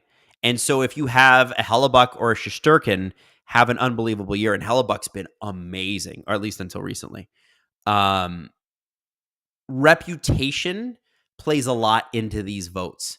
So sometimes it doesn't come down to how well they played. Sometimes it comes down to, well, we got a tie, so the tie goes to the guy who's regularly here, right? Not to the new guy. Whereas it's interesting with the coaching award, the Jack Adams, it usually goes to the new guy. It's like, oh, we didn't expect you to be good, and you are.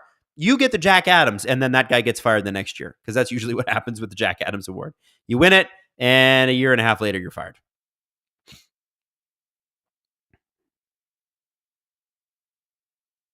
$147 left in the second period. And, that coffee felt good. I needed that coffee. And I just feel like we, as a group, are committed. You are watching a second stream of one of the worst Leaf games we've seen this season, probably this decade. And the Leafs just got another shot. 7 shots. No, they were docked a shot. That will be their 6th shot. Why can't the shot counters decide what a shot is? Now we're back up to 6 shots. We've been to 6 shots 2 times already in this game, but they've been docking the shots. Hamilton takes big hit by Matthew Nyes on, I think that's Jack Hughes. Holy moly. That was a monster. Oh, no, that was Pacioretty. Woo! Oh, baby, he crushed him. Wow. Listen, whatever it takes to get you going, man.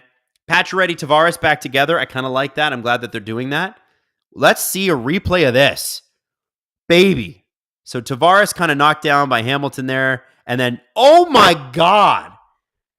Listen, the fact that nobody fought Pacioretty, oh my God, that was a monster. So McDermott is probably not in for the Devils, according to Hayden. He's their tough guy, but this is a problem for the Devils. This is a problem for the Devils, and they've played a near perfect game, so I'm picking. But you can't let Jack Hughes get hit like that, and it was a clean hit, without at least shaking the guy or something. I'm not saying you have to fight every time. It was a clean hit. But you need some sort of response. And that's just not what the Devils are. But that's a problem. Like, the Leafs were not that either, and that became a problem for them. That was bonkers, man. Wow. That was a hit. Patches throws them, eh? They've missed his physicality in the lineup. I know it hasn't really shown up on the score sheet for him, but I don't think you judge Max Pacioretty at this point by the amount of points, although not insignificant. If he gets about half a point a game, I'm happy. He is a monster body who throws a monster body. 27 seconds left in the second period. Mitch Marner turned it around. Nice little outfeed pass to Minton, and it doesn't go anywhere. Bah. Paragon says, Keefe's Devils responding just like Keefe's Leafs by not responding. It's kind of true. And that was frustrating, man. I can't lie. 5 seconds to go in the second period. Will the Leafs get their seventh shot? No, they will not. Well, listen. Here's what I'll say about the second period. The Leafs came in with one shot, and they got 5 more. So if you only look at the Leaf side of this, that's not bad. But the Devils got another 10 shots and outplayed them again. Anthony Stolarz has been spectacular. Respect the hell out of it. So Tristan Jarry's up to his old tricks. He's just bad tonight. Okay. All right. I just saw a couple of highlights from what happened there. The Leafs are really bad. Mega Chronic is saying 6 shots total. LOL. Yeah, man, they're having one of those nights. It's bad. 5 shots in the period, 6 shots total. 1 shot, guys, in the first period. The Toronto Maple Leafs with Matthews, Nylander, Marner, Tavares had 1 shot in the first. 5 in the second. Dare I say 8 or 9 in the third? Ooh, could it be? Or if you use math, the Leafs had 5 times the amount of shots in the second period that they had in the first. So that means in the third period, they're due, if the trend sticks, for 25 more shots. And that would bring them to 31 shots, which is about normal for a game. Ugh. Wow. Warrior Womp. Hughes got exercised with that hit. Yes. Regan Bender, has anyone checked on Steve? You know what? I'll text him now. Steve. The chat wants to know. You know what? Why don't I just call him? Call Steve Dangle, Glenn. Calling Steve Dangle, Glenn Mobile. All right. We'll just do a quick call, and then we're going to run our intermission here.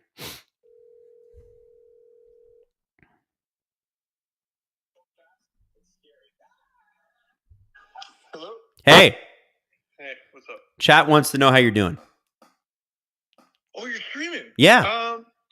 Oh, man, I'm so glad I answered with hey.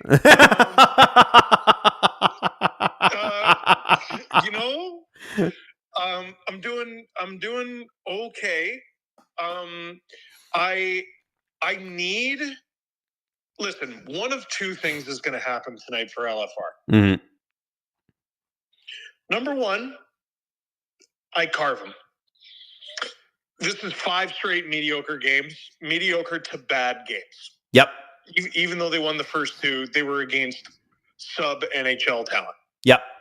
You should have beat them. You stink for even having that game be close. Yep. The other option is the Leafs win, and I laugh and laugh and laugh at Sheldon Keefe for essentially repeating over the course of an hour the overtime from Game 6 against Montreal. Shot. Nothing friggin' works. Yeah. And then bad giveaway in the net. They've almost done it 3 times. And the only thing driving me absolutely insane is Craig Berube is just out here button mashing. Yeah. Like he's I'm going to put this guy with that guy and that guy. He's done everything except break up Matthews and Marner. Which I think they need to do. Yeah, and I don't know what kind of Vladimir Putin compromat these guys have on every coach and executive in the sport.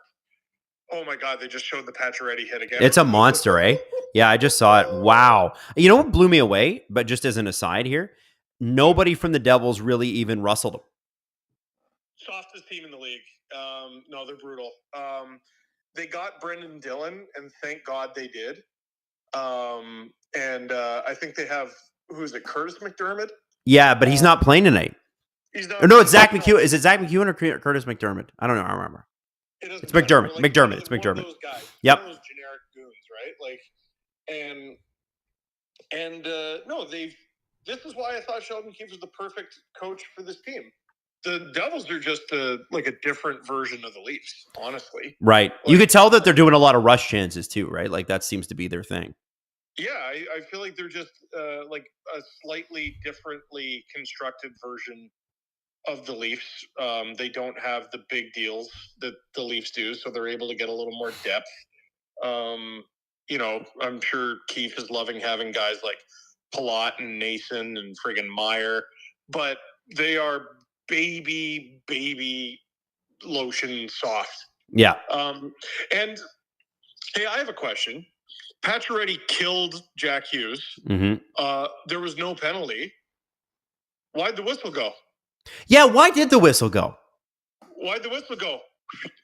2 minutes. It's like Benoit got 2 minutes for what? Delay of game. Oh, okay. How about you put your arm up? What just happened there? Yeah. What just happened there? Clean hit, and you blew the whistle for what? Fun? Now, Steve, last question because I'm going to go to break, and I want you to save some of this for the LFR. Okay, I want to save some of this for the LFR. Yeah. People are asking, can you do a Ken Danico? Can you do a Ken Danico tee-up for the third period? Well, Adam, I gotta tell you, even though the New Jersey Devils have dominated this game, Max Pacioretty dominated Jack Hughes, their emotional leader and best player, and no one stood up for them. I think that's going to devastate them heading into the third period, and the Leafs should come back and steamroll them if nothing is done to avenge Jack Hughes. My name's Ken Danico, and this has been my breakdown, brought to you by the New Jersey State Lottery. Remember, anything can happen in Jersey. Well done. Well done. People are absolutely loving it in the chat, so thank you for bringing it. By the way, SDPN is saying, I disagree with Steve here. The players stopped playing and the whistle was blown because they all needed to stop and admire Pacioretty's hit because it was so beautiful. See, this is how I know Justin is on the chat. Yes. Anything can happen in Jersey. Anything. Steve, thanks for making time, buddy. Hey, don't forget to become an STP VIP. Because anything can happen on VIP. Anything can happen on VIP. All right, we're going to go to break. Steve, we love you. We'll talk to you soon, buddy. All right, I'll see you later. All right, Hayden, roll that clip, partner, and I'll be back for the start of the third period. We're going to talk some hockey with a hockey player and somebody that you guys all saw today. That's right. So, ladies and gentlemen, please please welcome Kingston Frontenac, second round pick of the Calgary Flames, Jacob Battaglia. Woo!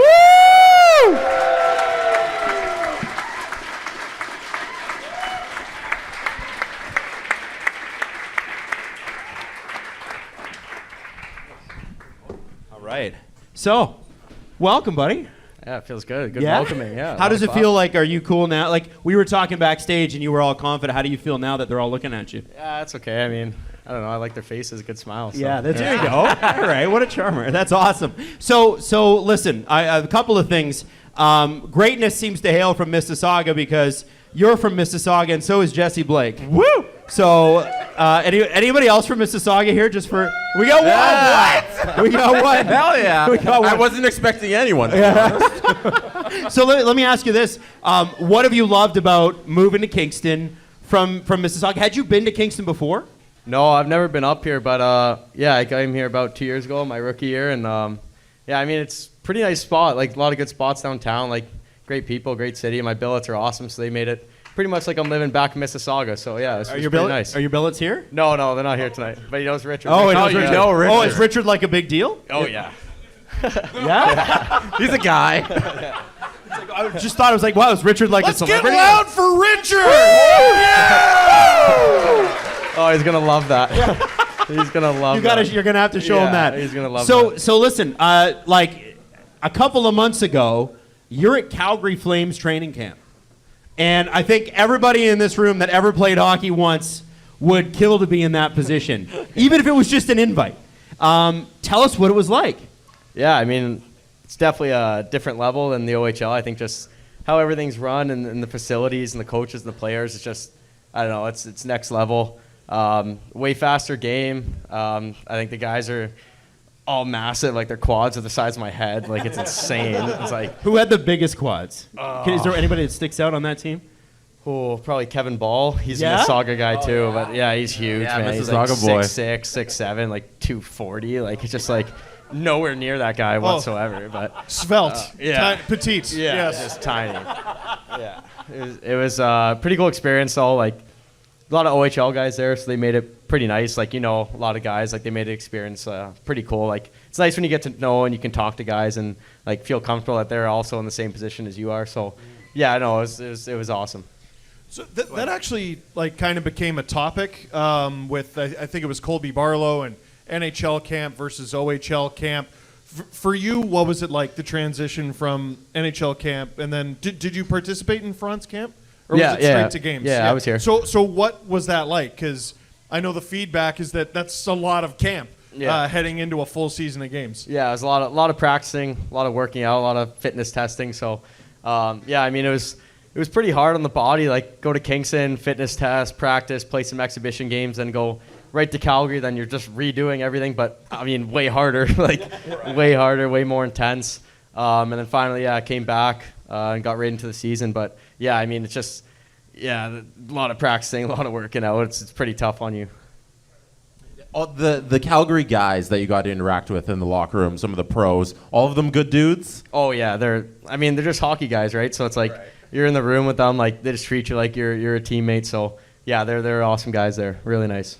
So one of the things that we were talking to Jacob backstage before the show, guys, and one of the things that I thought was really cool is that your dad comes to every single home game for the Franz to watch you play, and has for now 2.5 years. Yeah, and he lives in Mississauga. Yeah, I think it's a round of applause, right? Come on. Yeah. That's a dad right there. Was he the one driving you to 6 a.m. practice and and Holly? Like where would you go for tournaments when you were in the GTHL? Like how far would you go? Man, I think we had a spring tournament in Chicago, and we drove there, and then we had one in Boston. We drove there too. Like, it was just something to look forward to because he put so much time and effort and money into me, and he just like wants to go see the product. I mean, like, it's just like it's like an investment. So you just want to see that it was working. But yeah, I mean, he makes a trip all the time because and he loves it. He looks forward to every Friday coming up. Like, gives him something to do. Like, get out of the house, come up, watch me, talk to me after, see all the other dads that come up as well. But yeah, he makes it super special. My mom likes to come to the games that are a little closer because she's a stay-at-home mom. She's always busy with my brothers and my dog. So are your brothers good too? No, they're not. Not at all. No. Did they try to be good? They were, I don't know. My older brother, we started, so he started when he was 6. I started when I was 4. And he was so jealous of me. He'd prey on my downfall if I scored a goal. He'd be pissed after the game if I scored. Well, that's what brothers are for, that's right? Yeah. That's where you get that competitive edge. Yeah, but no, they were not even close to being good. I don't know. That's not what brothers are for at all. Yes, it is. Every time a player makes the NHL and then they have a younger brother coming up, they're like, oh no, but he's even better, even if it's wildly not true. Yeah, exactly. Not he even had close. no choice but to just accept that you were miles better. Yeah, Oh and I can feel the room asking it even more. I can feel everyone listening and watching online. Your dad's name's not Bates. No, that's not my dad. I get it a lot. I've started to go along with it a little bit. But yeah, no, that's not my dad. No. So the name Battaglia, obviously Leaf fans know it. If you're a Canes fan, you know it, that sort of thing. Yeah. Steve needs to ask the Italian question. How does your family say it? Like, I don't know, my dad, like, it's like when you go to an Italian restaurant, it's like you speak in English and all of a sudden you order like, oh, I'll get this spaghetti. It's like, relax. like settle down. Like, it's like my dad, like when he says it, like Battaglia. But it's It is Italian. All right, yeah, all right, but it's all right. like everyone just says Battaglia. Like, it's just easier. Like, Right. rolls off the tongue And a little they better. call you Bates for fun, right? Yeah, just because of Bates Battaglia, I guess. They just threw that in there. But yeah, I've had it my whole life, so I just kind of stuck with it. Like, I don't even get called Jacob ever, really. Like, it's just Just Bates. Bates? Yeah, Oh my it's like God. my first name now. Can't so- escape it. No. Well, I heard it in there. Like, he's hey Bates, and Yeah. you look up. I'm like, but you're not. No, I'm not him at all. No. How did Even you related. How did you score that playoff OT winner for the Marlies? You were only 3. like, oh my God. No, that's there's more than one Battaglia family. Wow. Good to know. That's Great. No, we needed to check that because, the Italians among us. Are there any Italian heritage here? Any? Hey. It's there you Kempville go. guy and one of the And bartenders. somebody from behind the bar. Yeah. Yeah, it's really important to Italians. You pronounce that name correctly. Oh, yeah. damn it. Yeah. Well, if someone ordered lasagna, you'd look at them sideways. So this year, you guys have a great team. Yeah, we do. Do they not have a great team? That's pretty good. That's a great team. Yeah. And watching that power play today, it really was amazing cycle work. Like, the fact is, like, you got to remember, like, I'm double your age, right? Yeah, Which yeah. is scary. I'm 36, he's 18. Like, oh my God, kill me. And watching you guys set up and cycle, I'm like, these guys were kids like 2 seconds ago. I cannot believe how they're moving it around. And what's amazing about the way you guys run that power play is all of a sudden it's like, okay, we're done now. In on the net. This coach for you guys, and for those who don't know, he's the guy that took over for Luca Caputi. Name is Troy Mann. Troy. Really changed the trajectory of your career. Yeah. And I want to know a little bit about that because, at this age, as we all know, we all have mentors and that sort of thing in our various lives. That one adult outside of your family can kind of change your life. Exactly, yeah. How has Troy done that for you?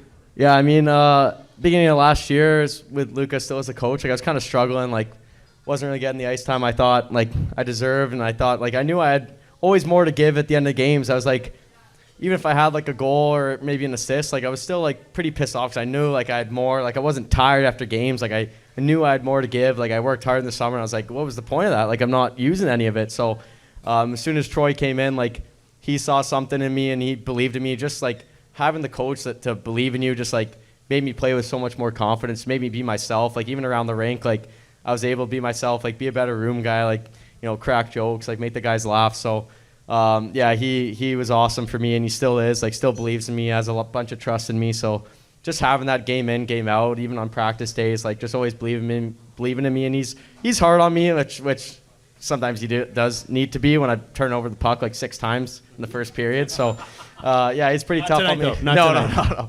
Today was a good one. But yeah, he's pretty tough on me. But I mean, he's awesome. He believes in me and gives me the confidence to play with. That makes me the player I am. So we know sometimes, like, NHL coaches, what they do to punish guys when they're upset, right? What's an OHL coach do? Like, what's punishment when he's mad at you guys collectively as a team, as you as a player? He wants to send a message. How does Troy Mann do that? Cut to the chase. Let me see your phone. Yeah. Can I go? Does he go through your pics? No, he's not. No, not that.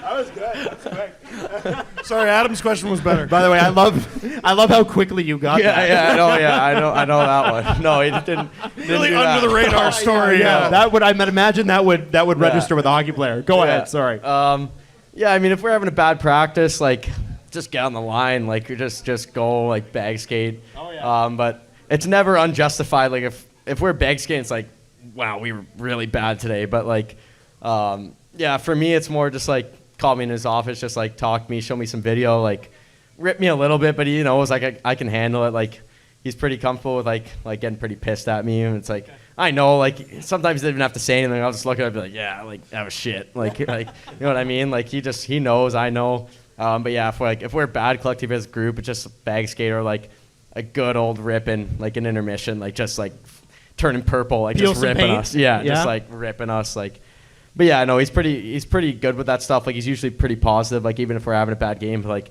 when it's really bad, it's like I don't even like hide your face. Like, We're back, and we're back a little bit late, but that's because Steve gave us a great phone call with a great Ken Danico impression. And how much do we love Jacob Battaglia? That kid is hilarious, man. He was great. Really nice guy, too.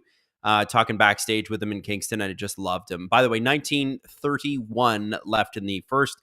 And here's the other thing. In the 20 seconds of the third period that we missed, the Devils got 2 more shots, so they're out shooting the Leafs 27-6. Will the Devils get to 30 shots before the Leafs get to 10? That's our new challenge.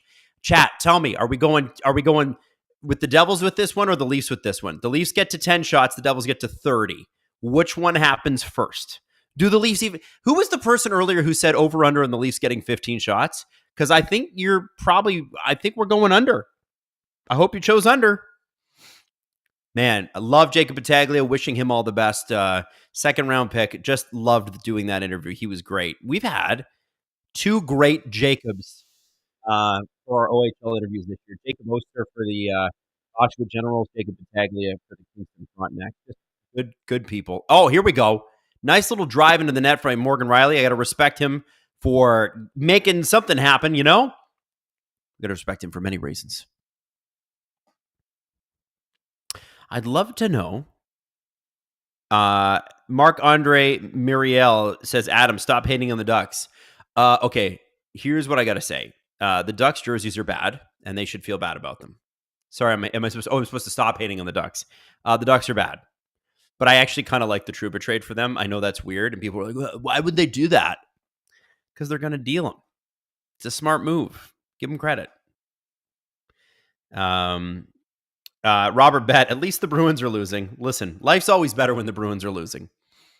Everybody in the Atlantic Division can agree on that. What's that, Hayden? You did? Oh, okay. Hang on. Let me have a look. Apparently, there's an image of me on the screen. I can see it. Oh, is that the expected goals? Do you see how deep into the game the Leafs to even lift off at like 0.2%? God, that's so bad. Drew, thank you for sending that. That's so bad. That's so bad. That is embarrassing. Now, I know like hockey players are not like, I'm not like really a stats guy. You're lying. You're a huge stats guy. Every hockey player is a stats guy. This is bad. And I know expected goals isn't a perfect stat, but kind of does a pretty good job of explaining some things. And yeah, a 0.88. They're a William Nylander. And in the worst way. This is bad. Stollers with a save there. Does that mean that Devils hit? Ladies and gentlemen, the Devils hit 30 shots before the Leafs hit 10. It happened. It freaking happened. The Leafs have somehow, Anthony Stollers has only allowed the Devils one goal. The Leafs can win this game. This is the craziest part about this game. It's a completely winnable game.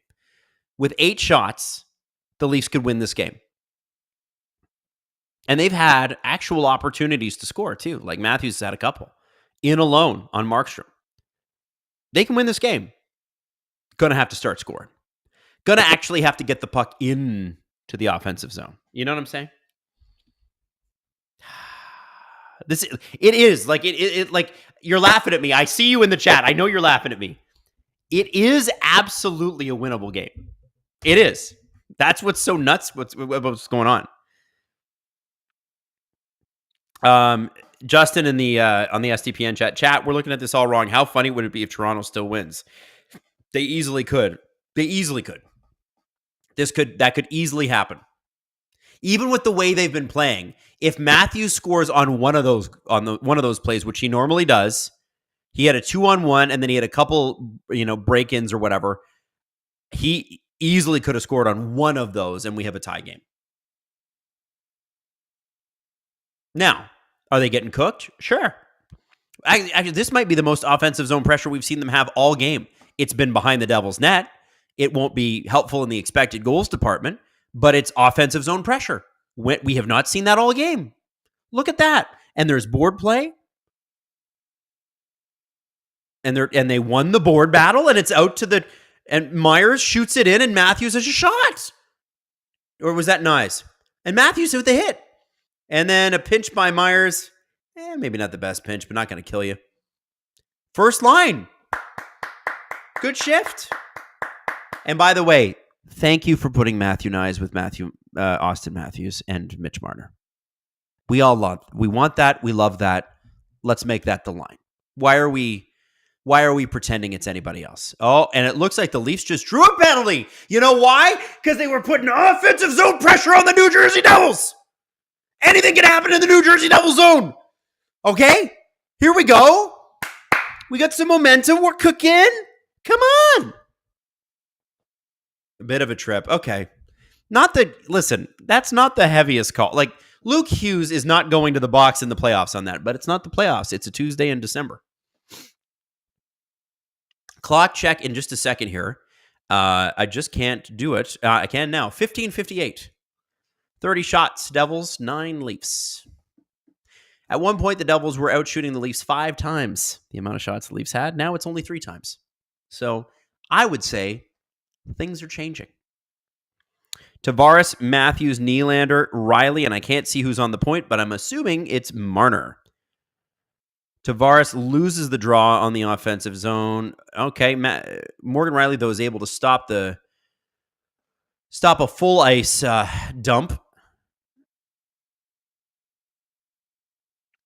So Nyes is no longer on the unit, on that first unit. He'll probably come out for the second unit. And that's likely because, first off, it doesn't make sense to not have Morgan Riley out there.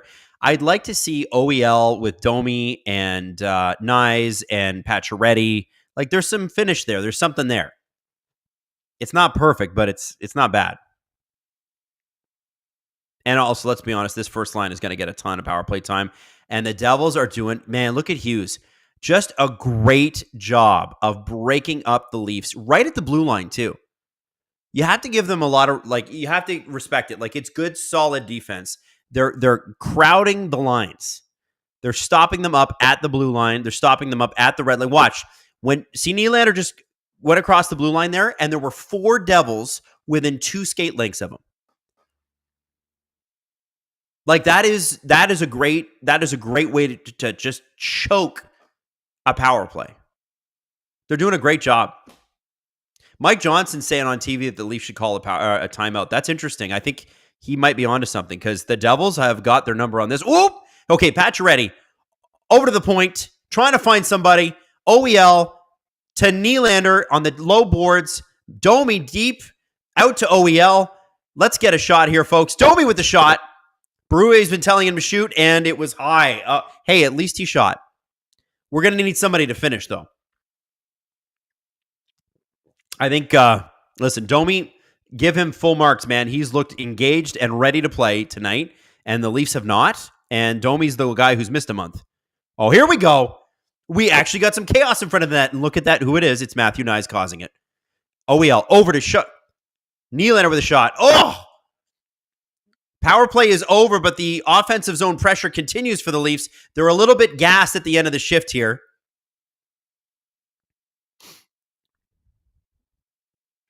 Wow. 13:36. 10 shots for the Leafs, 30 for the Devils. And yes, this game pretty much can be summed up by the shot counter. That said, the Leafs showing a little bit of sign of life here, and they've only had 1 goal against the entire game. 13:21 left. There's plenty of time to tie it. There's plenty of time to win it. Boy, there's some good chances on that power play. I know a lot of those didn't count as shots, but damn.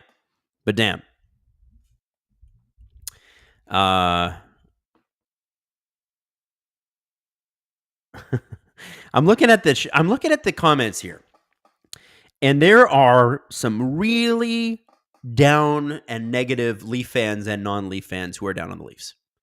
Everybody's getting a little down, little negative. And I don't think you should be.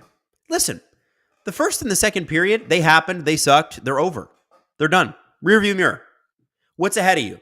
13 minutes and 21 seconds. You just had a power play that you did pretty well on.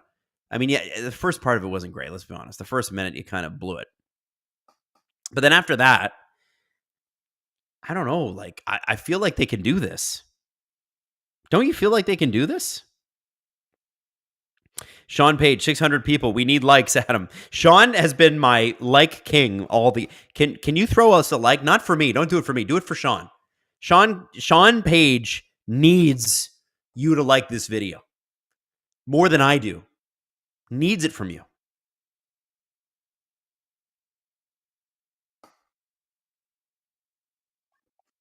There's trivia here? Where's the trivia?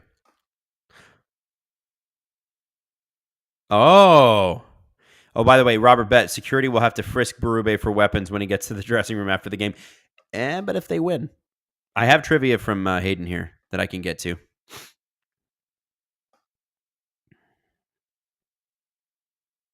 Hang on, Hayden. I'm bringing it up.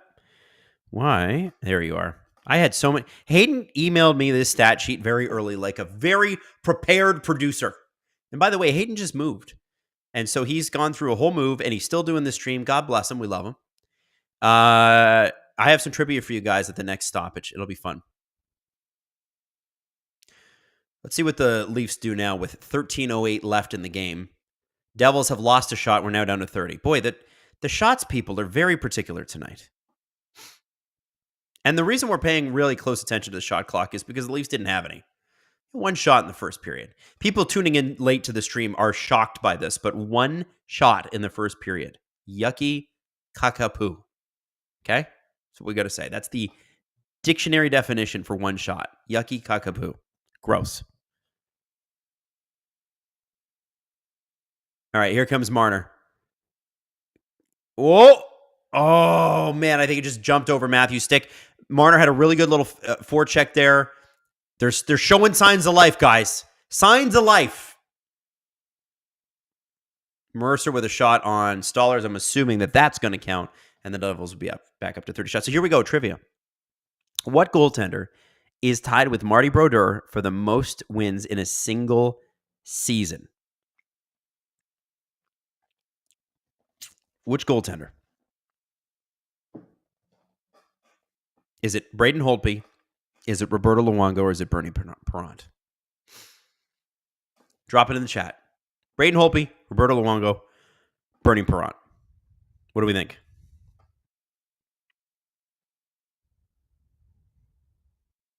Somebody just said Garrett Sparks. No, it was not. 32 shots for the Devils, 10 for the Leafs. Yuck. Just yuck. I got to know what happens when I think that was offside. Yeah, it was. And by the way, yes, you're right. It's Braden Holtby. 48 wins in a season. Can you believe that happened? 48 wins. That's just an insane number. And I also think it's interesting that, hold on. Braden Holtby, what season did he do that in? Let's just look that up, because I'm pretty sure. Yeah, okay. Wins. 48. Yeah, he did that in a season where the Capitals didn't win the Stanley Cups. So they had a goalie with almost 50 wins on his own, and they didn't win the Cup. They didn't even win the Cup the next year. They won it the year that nobody thought they were going to win it, which was 17-18. Everybody's like, they're past their prime. Nope.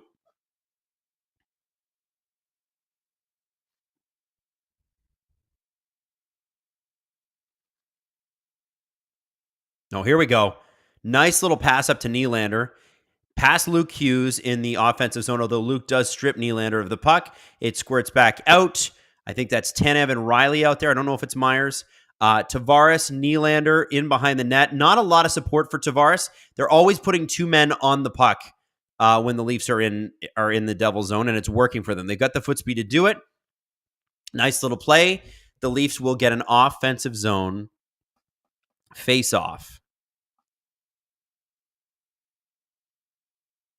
The Leafs get their 11th shot. Justin, can we get an 11-shot party? Yay, 11 shots. That's Max Domi's number. Woo! Yay. Yay. Listen, I'm positive. I'm feeling good. I'm having coffee. It's Tim Hortons coffee, by the way. Sometimes sponsor of the Steve Dangle podcast. That's Tim Hortons. And 11 minutes left in this game. I would like to manifest the Leafs goal. I'd like to manifest it. I'd like to put it out there in the universe. I think the Leafs are going to score in the next 5 minutes. I think it's going to happen. Maybe before the 6-minute mark. Maybe with like 5 minutes to go, Leafs score. Don't you think? Or maybe that's when they get their second goal because they're going to score here, putting on offensive zone pressure. Again, the Matthews, Marner, Nyes line doing a great job. They're keeping the puck in. Marner keeps it in because Nyes was able to knock a guy off. Nyes just crushed a Devil. Just crushed him. And look at the Devils. Just doing nothing about it. Doing nothing. Kovacevic is down, and the Devils are like, we're going to give you a hug. I don't think that was a dirty play either. Oh, Timmins is chirping him. Timmins is chirping Kovacevic. Oh, baby. I think it was a clean hit. No, they're not going to put him in the box for that. What happened here? This was great ozone pressure, by the way. Oh, yeah, okay. It was on the numbers. He didn't know he was there. Okay. Boarding. Yep. Okay. Yeah, that's a penalty. That's a penalty. Now, did Kovacevic sell that like a used car salesman? Absolutely. He got right back up. That's why Timmins was chirping him. It's the NHL. Stay on your feet. But yeah, like Steve always says, Steve Dangle says, go down like you're dead. And he did. And that doesn't take away from the fact that that's a penalty every time, because it is. But he sold it. And I guess, you know what? Good for him. Now, 1:48 left.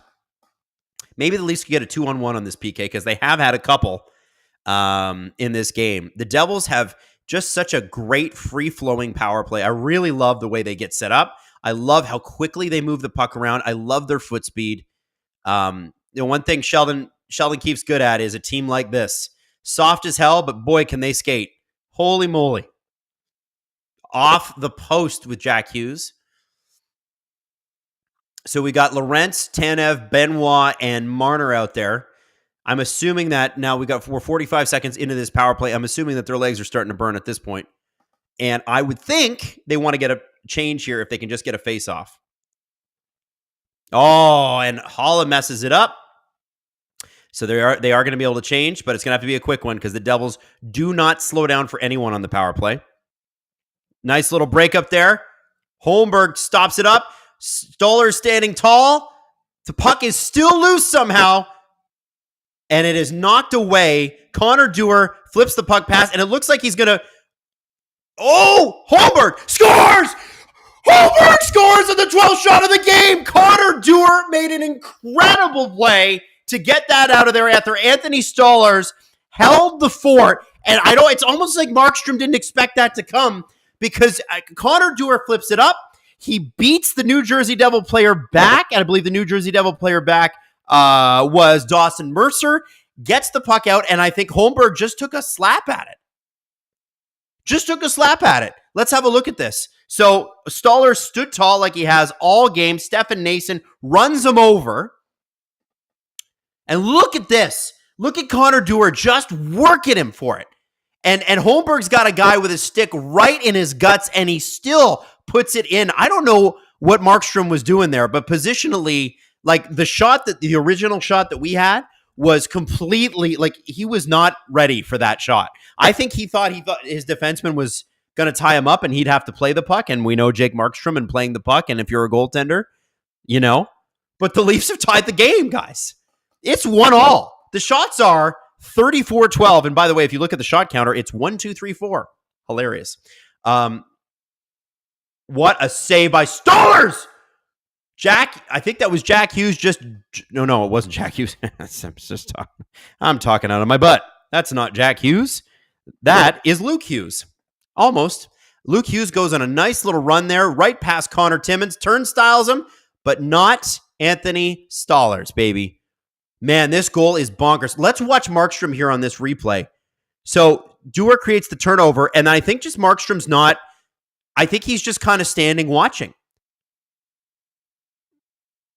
Stollers didn't even have his glove on. That's so crazy. What a crazy-ass goal. What a crazy-ass shorthanded goal. Shots are 35-12, and we got a tie game, folks. Bonkers. Anything could happen in Jersey. Anything could happen in Jersey. Man, this is crazy.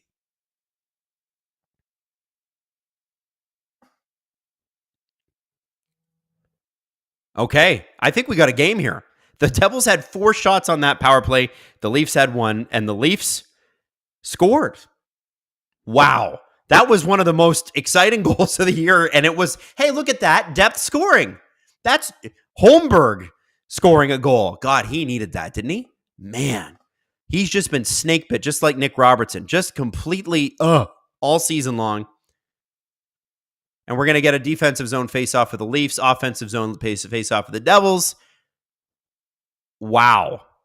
Man, Holmberg was just, look at how excited he is. Damn, guys. Damn. See?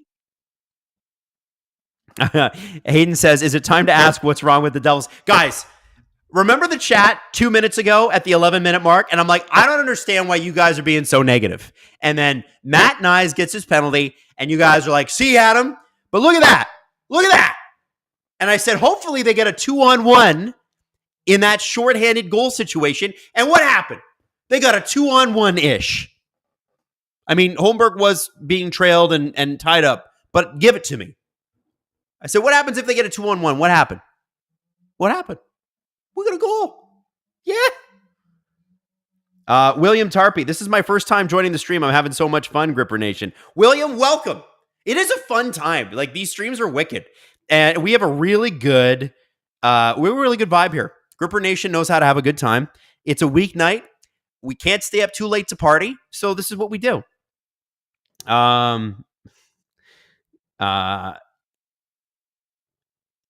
This is, I'm just looking at, Gary Hall, very upset that there are not more likes on this video. You're right, Gary. Let's get some more likes, Gary. Dewar to the first line. Exactly. You know what? That was a very William Nylander play and a very Mitch Marner play. The flick the puck up and turn on the Jets and go. And to be honest with you, I didn't know that Connor Dewar was that fast. He worked for that puck like I have never seen. That's just pure, I want this and I want it now. Awesome. I can't believe this. Gripper Nation, you guys rule. Paragon, Adam, do you prefer beer, wine, or cocktails? I'm a cocktail person, specifically a vodka soda guy. I love a beer, but I don't like to have too many because they make me feel sleepy and fat. I don't know why. I just kind of feel like I just had 6 beers and I feel like this. And wine I like, but it upsets my stomach and it kind of makes me feel sleepy. So it makes my whole face like feels red and hot. So it's funny when I'm at my wife's family gatherings. My wife's family. I wish I reacted better to wine because my wife's family loves wine. Oh, we got to play. And I'm always the one going, no, I won't have wine. I'll have cheap vodka and some soda, please. Hayden said, what about seltzers? Seltzers are my jam. I love a seltzer. I'm an old man. Love a seltzer. Canadian Girl 83 gifted a membership. Thank you. Okay, Max Domi in deep there. Oh, nice little turnover. Good forecheck by the Leafs. Here we go, trying to create an opportunity. And that Philippe Myers shot took an entire stick with it, and it went out. 7:16 left in the third period. Brandon Abbott, watching the game with my dad, but wanted to stop by and say hi, big sexy. Cheers. Thank you, Brandon. Thanks, big dog. You want to be called big dog, right, if you're a guy? What's up, big dog? Big dog. What's up, big dog? It's satisfying, right? All right, here we go. Minton. This is a big face-off. Yeah, that's a big face-off for Minton, getting the offensive zone face-off. I think there's a little reward in there for Minton and for Holmberg because they've played well. If you can say that anybody's played well, I would say that the third and fourth lines have looked among the best for the Leafs, which is usually not a good sign. Well, they only have 12 shots, so. Now, here's what the Leafs need to do. They need to score another one. They need to go and score another one. If Anthony Stolarz is going to be on one, you need to go score him a goal. He deserves you scoring him a goal. Look at that blocker right out to Domi. Just punched it up the ice. I love that. That's that. Anthony Stolarz is not like a goalie that the Leafs have had for a long time. He doesn't just play net. He owns net. He dominates the net. You know, people in fashion, they're like, do you wear the outfit or does the outfit wear you? Man, the pads are lucky to be with him. Let's just put it that way. All right.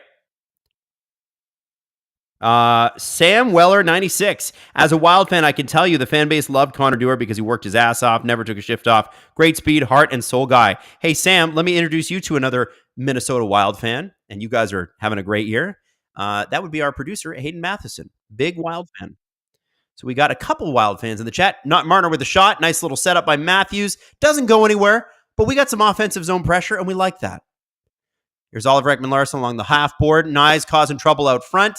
Puck squirts loose from Matthews, and the Devils are opening it up a little bit. The ozone possession numbers are relatively even between the Devils and the Leafs in this third period, which is interesting. In this game, which is interesting. The Leafs just are not getting any shots. And weirdly enough, you guys, I'm going to blow your mind here. When you want to score goals, you need shots. So it would be helpful to get one, maybe even two, potentially three.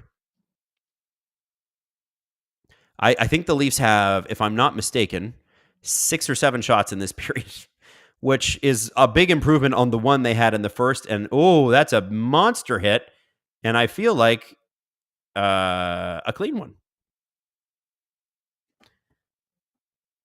Yeah, Cotter dropped a good hit there. It just didn't work out much for him. I think he got hurt. Tavares. That would have been it was a good little chip play by Max Pacioretty, who, I'll be honest, the Leafs have looked a lot better since he ran Jack Hughes over, and that is an icing call. Icing call. 4:33 left in the third period. The shots are 35 New Jersey, 12 Toronto. The score is exactly, you guessed it, 1-1.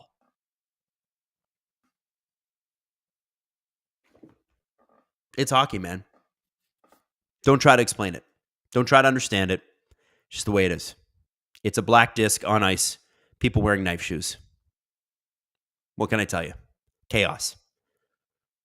Nice little keep in there. Pontus Holmberg. Very nice. Good stick. Okay, Holmberg back in. He's kept the puck in twice on both sides of the ice on this shift. Didn't know he was playing defense, but here we are. I think he is playing defense, actually. Is he playing defense? No. What? Matthews. Shot. Good save by Markstrom there. Hey, 13th shot of the game. Matthews got a clear look. We like that. We have less than 5 minutes left in this hockey game. 3:58. Now, it's worth mentioning, and our stats god, Hayden Matheson, brought this up. And I just want to throw this at you, okay? In the Matthews era, of all the Leafs-Devils games that have gone to overtime, 25% of all Leafs-Devils games have gone in overtime in the Matthews era. They've met now 25 times, but the 24 times before this, 6 of them have gone overtime. So I feel in my heart and soul like we're getting suspiciously close. And I hope the Leafs can change that. I would prefer the Leafs just score and win.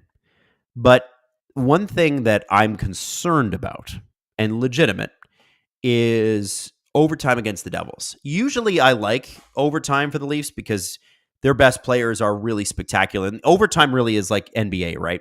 It's NBA, your top 3-4 players are really the only thing that matters. If you don't have the best 3 players on the court, your chances of winning they're less, a lot less. It's a superstar sport. Hockey is a real team game until there's only 3 guys on the ice. And then it becomes which guys are the best guys on the team, who has it tonight, and whose best guys are better. Is New Jersey's best guys better? Are Toronto's best guys better? And I would say tonight, unquestionably, New Jersey's best guys have been better. And they skate like the wind. So that's going to be a problem for the Leafs. So hopefully, just don't let them get there and steal the game and walk away and go, we stole it. We Stolers'd it. Terrible, right? You stole it, and you never want to repeat that performance again, except if your name is Anthony Stolers. And you just walk away. That's it. I don't want to go to overtime against the Devils. I don't like it. It feels like a cross-ice pass between Luke and Jack Hughes, where Anthony Stolers is doing his absolute best, and the Leafs just let him down.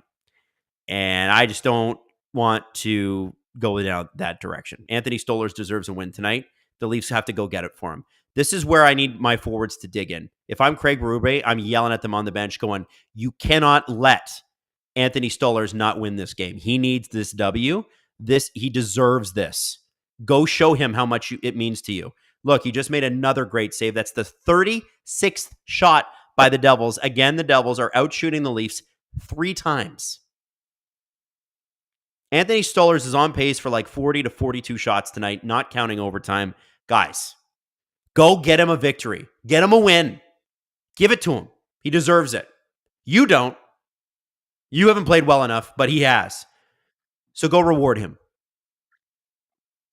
In his home state, too, by the way. He's from Jersey. I'd love to get it. Oh, here we go. Tanev, great rebound clear. Let's see what he does. That feels like icing. Oh, Devils touched it. That's not icing. Fabulous. Okay. Leafs not doing a whole heck of a lot, but the Matthews, the Nyes, the Marners, they're out there. Whenever Matthew Nyes and Austin Matthews play together, it's hard. I want to call them the Matthewses. That's an icing call. 3:02 left. You got your first line out there, taking an offensive zone faceoff. You don't hate that. You don't hate that. You like that. I think Matthews has played really well since he's come back. His point totals are there. I think a little bit, they're showing some of the clips of the chances he's had. I think a little bit of the timing is off, but that's going to come with just playing games. When you don't play games, there's no way to replicate that in practice. So here's what the chat says. How's this going to end? And this is Justin put this in the chat. Okay, hear me out. Leafs win 47%. Stop it. Devils had this 27%. I'm just here for the feet. 25% of you. You guys are sick. 200 votes. That's good. That's good retention. Oh, here we go. Minton. Oh, nice little play in front. If you could have had a little bit more of a favorable rebound, that's a great play. Bratt, Hamilton, Bratt. Oh, man, Stolers is just a monster tonight. Domi out to nobody in particular. Listen, the blender lines are hard mid-game. So you got Minton, Domi, Holmberg, who probably have zero chemistry built in and need to learn each other's games, and that's hard. This is the NHL, after all.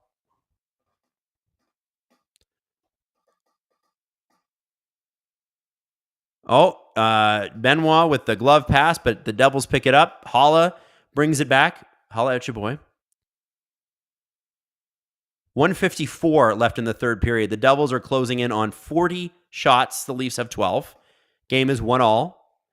Tavares out. No, doesn't quite get out. Now it's out. Nylander's got it. Again, every Leaf puck carrier, there are 2 Devils on him at all times. And one of the Devils defensemen just tripped, but Another Devil comes in and guards. They are doing a great job smothering the Leafs. They are. There's Benoit at the point, dumps it in. Tavares deep, Nylander. I think this line's probably gassed at this point. But if we can just get a quick change, you're going to get the Matthew Nyes, Austin Matthews, Mitch Marner line out there. I believe that would have been icing, although it sure to look like Kovacevic touched that. Yeah, I think Kovacevic. So the fact that Kovacevic didn't handle it, Berube's right to be mad here. Kovacevic lets this go. Yeah, I don't know. I think that they shouldn't have called that, but that was a playable puck. 1:12 in the third. Tavares line still out there. So because it's icing, you can't get the Matthews line out there, which really sucks. But Matthew Nyes is out there. Matthew Nyes, Tanev, Marner is out there. We're just waiting for Austin Matthews. The other of the Matthews is 1:07 left in this period. Tavares can't change until the Leafs clear the zone. It looks like Tavares is ready. And here we go. We got the top lines out there for both teams. There's Dawson Mercer bringing the puck up.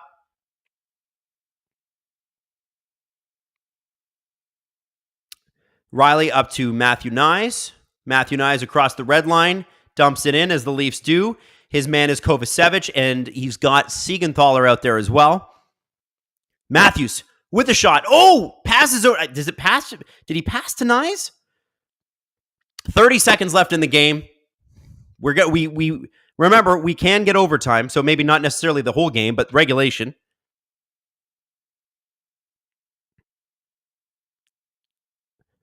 Icing was waved off there for some dumb reason. I don't understand that. It was icing. I don't understand that. Here comes William Nylander walking through the defense. Okay, here comes Tavares line back out there. Oh, don't you dare call a penalty on that. Oh, Ekman Larson with a nice little shot at the end of the game. It was tipped. Guys, 25% of all Leafs Devils games in the Matthews era have gone to overtime. This will be the 7th in 25 matchups between these two teams. The 7th. And I won't lie to you, I was hoping the Leafs would score there because I really have to pee. And I don't think I'm going to get a break to go pee. But, you know, the great thing about overtime is it makes you feel like you're going to pee your pants anyway. And if I do, I'm alone here at SDPN, and there are showers, so I could always jump into the shower. But, yeah, I do have to go to the bathroom. I'm not going to lie to you there. This is the Prophet Amarang, or Agmarang? I'm sorry, I can't pronounce. Prophet says, hey, this is the first OT for Adam streams this year. Yes, it is. Yes, it is. Let's get an OT, baby. 852 people in the chat. I love that. Thank you for joining us, by the way. If this is your first Gripper Nation stream, welcome. I'm wearing, this is my Agent Provocateur mug. Noted Alan Walsh client, Max Pacioretty, absolutely ran over Jack Hughes. If those Rock'em Sock'em videos with Don Cherry were still a thing, you know that would be at the top of the hits compilation. Entire Pizza says, Adam is not at his house. I always thought this was from his house. No, I'm not. Would I be between two crotches if I was at my house? I don't think I'd have any crotches painted on the wall at the house. That is, by the way, me, or that's Jesse. That's me, by the way. Just throwing that out there. Rantanen with the hat trick, 6-2 Avs win. Adam wants to know, Riley says, what kind of socks are you wearing? I'm wearing blue Lululemon ankle socks because I came from the gym. William Tarpey, hope exams went well. There are people in this chat who are studying for exams right now. So everybody who is studying for exams and taking a break to watch overtime, we appreciate you being with us and we love you. By the way, Rantanen getting a hat trick is beautiful for my fantasy team. Anthony Stoller's playing the way he's played. Beautiful for my fantasy team. And this is what I'm worried about. Big save from Stollers, but I told you, Jack Hughes, you watch that guy in overtime. We're going to have a 2-on-1. Marner, Matthews, shoot Matthews. Did he shoot wide? No way. No way did he put that wide. Oh, man, that was a monster opportunity.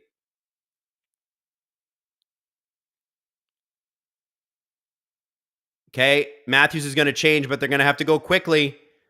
Nylander's out. He's all over Brett Pesce.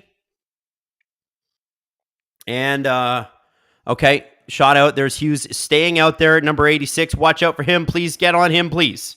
Do not let him have that puck. Make him change. Okay, so they throw the puck back. So the Devils play a little bit of a power play the same way the Leafs kind of did last year, where they just keep throwing the puck back and resetting. And that is a key thing. Okay, Oliver Ekman-Larsson on the point duty here. We've got Domi and Nylander out there. I like the speed. I like the playmaking. I would like for the Leafs to get possession. This is the problem for the Leafs in overtime. Possession is always an issue for these Leafs in oh my God, that's the worst change I've ever seen in my life. Oh my God, and they missed. Boy, the Leafs just got bailed out there, but bag skate the hell out of those guys. Whoever, it was Nylander and I think Oliver Ekman-Larsson that made a terrible change there. Absolute garbage. Guys, it's the NHL. Come on now. This is the Devils. You can't do that. Oh no, we got an potential wraparound opportunity there. The Devils have dominated this overtime just the way they've dominated play at 5-on-5 throughout the entire game. The Leafs just cannot get their sticks on this puck. They can't seem to take it from the Devils. They're looking slow tonight.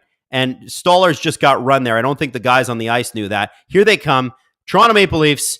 Tavares with a spin move. Can't move the puck fast enough, though. Dougie Hamilton regroups. The Leafs are going to change. I think that's going to bring Marner and Matthews back on the ice. Yep, I am right on that.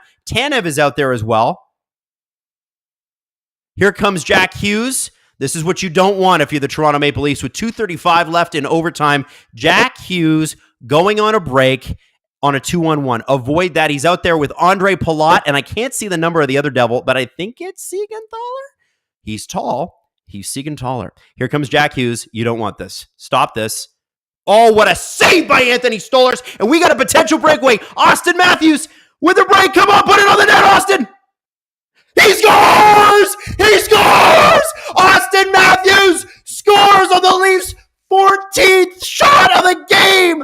Austin Matthews is the overtime hero. The Toronto Maple Leafs win a game where they were outshot, outplayed, and somehow Anthony Stolarz stopped them from being outscored. Austin Matthews had 4 or 5 great opportunities the entire game, one-on-one against Jake Markstrom, and the final one he buries. And by the way, absolutely outraces the defense. I think that was Luke Hughes. Unbelievable. No, it wasn't. It was Brett Pesce. Just an unbelievable goal. Man, you got to feel that. Do you feel that? The captain is back, baby. That was unfreaking real. And by the way, what was I saying to you in the third period? I was telling you in the third period that the Leafs needed to win this game for Anthony Stolarz. I was telling you that needed to happen because Anthony Stolarz deserved this win. And guess who goes and gets it for him? The mother effing captain.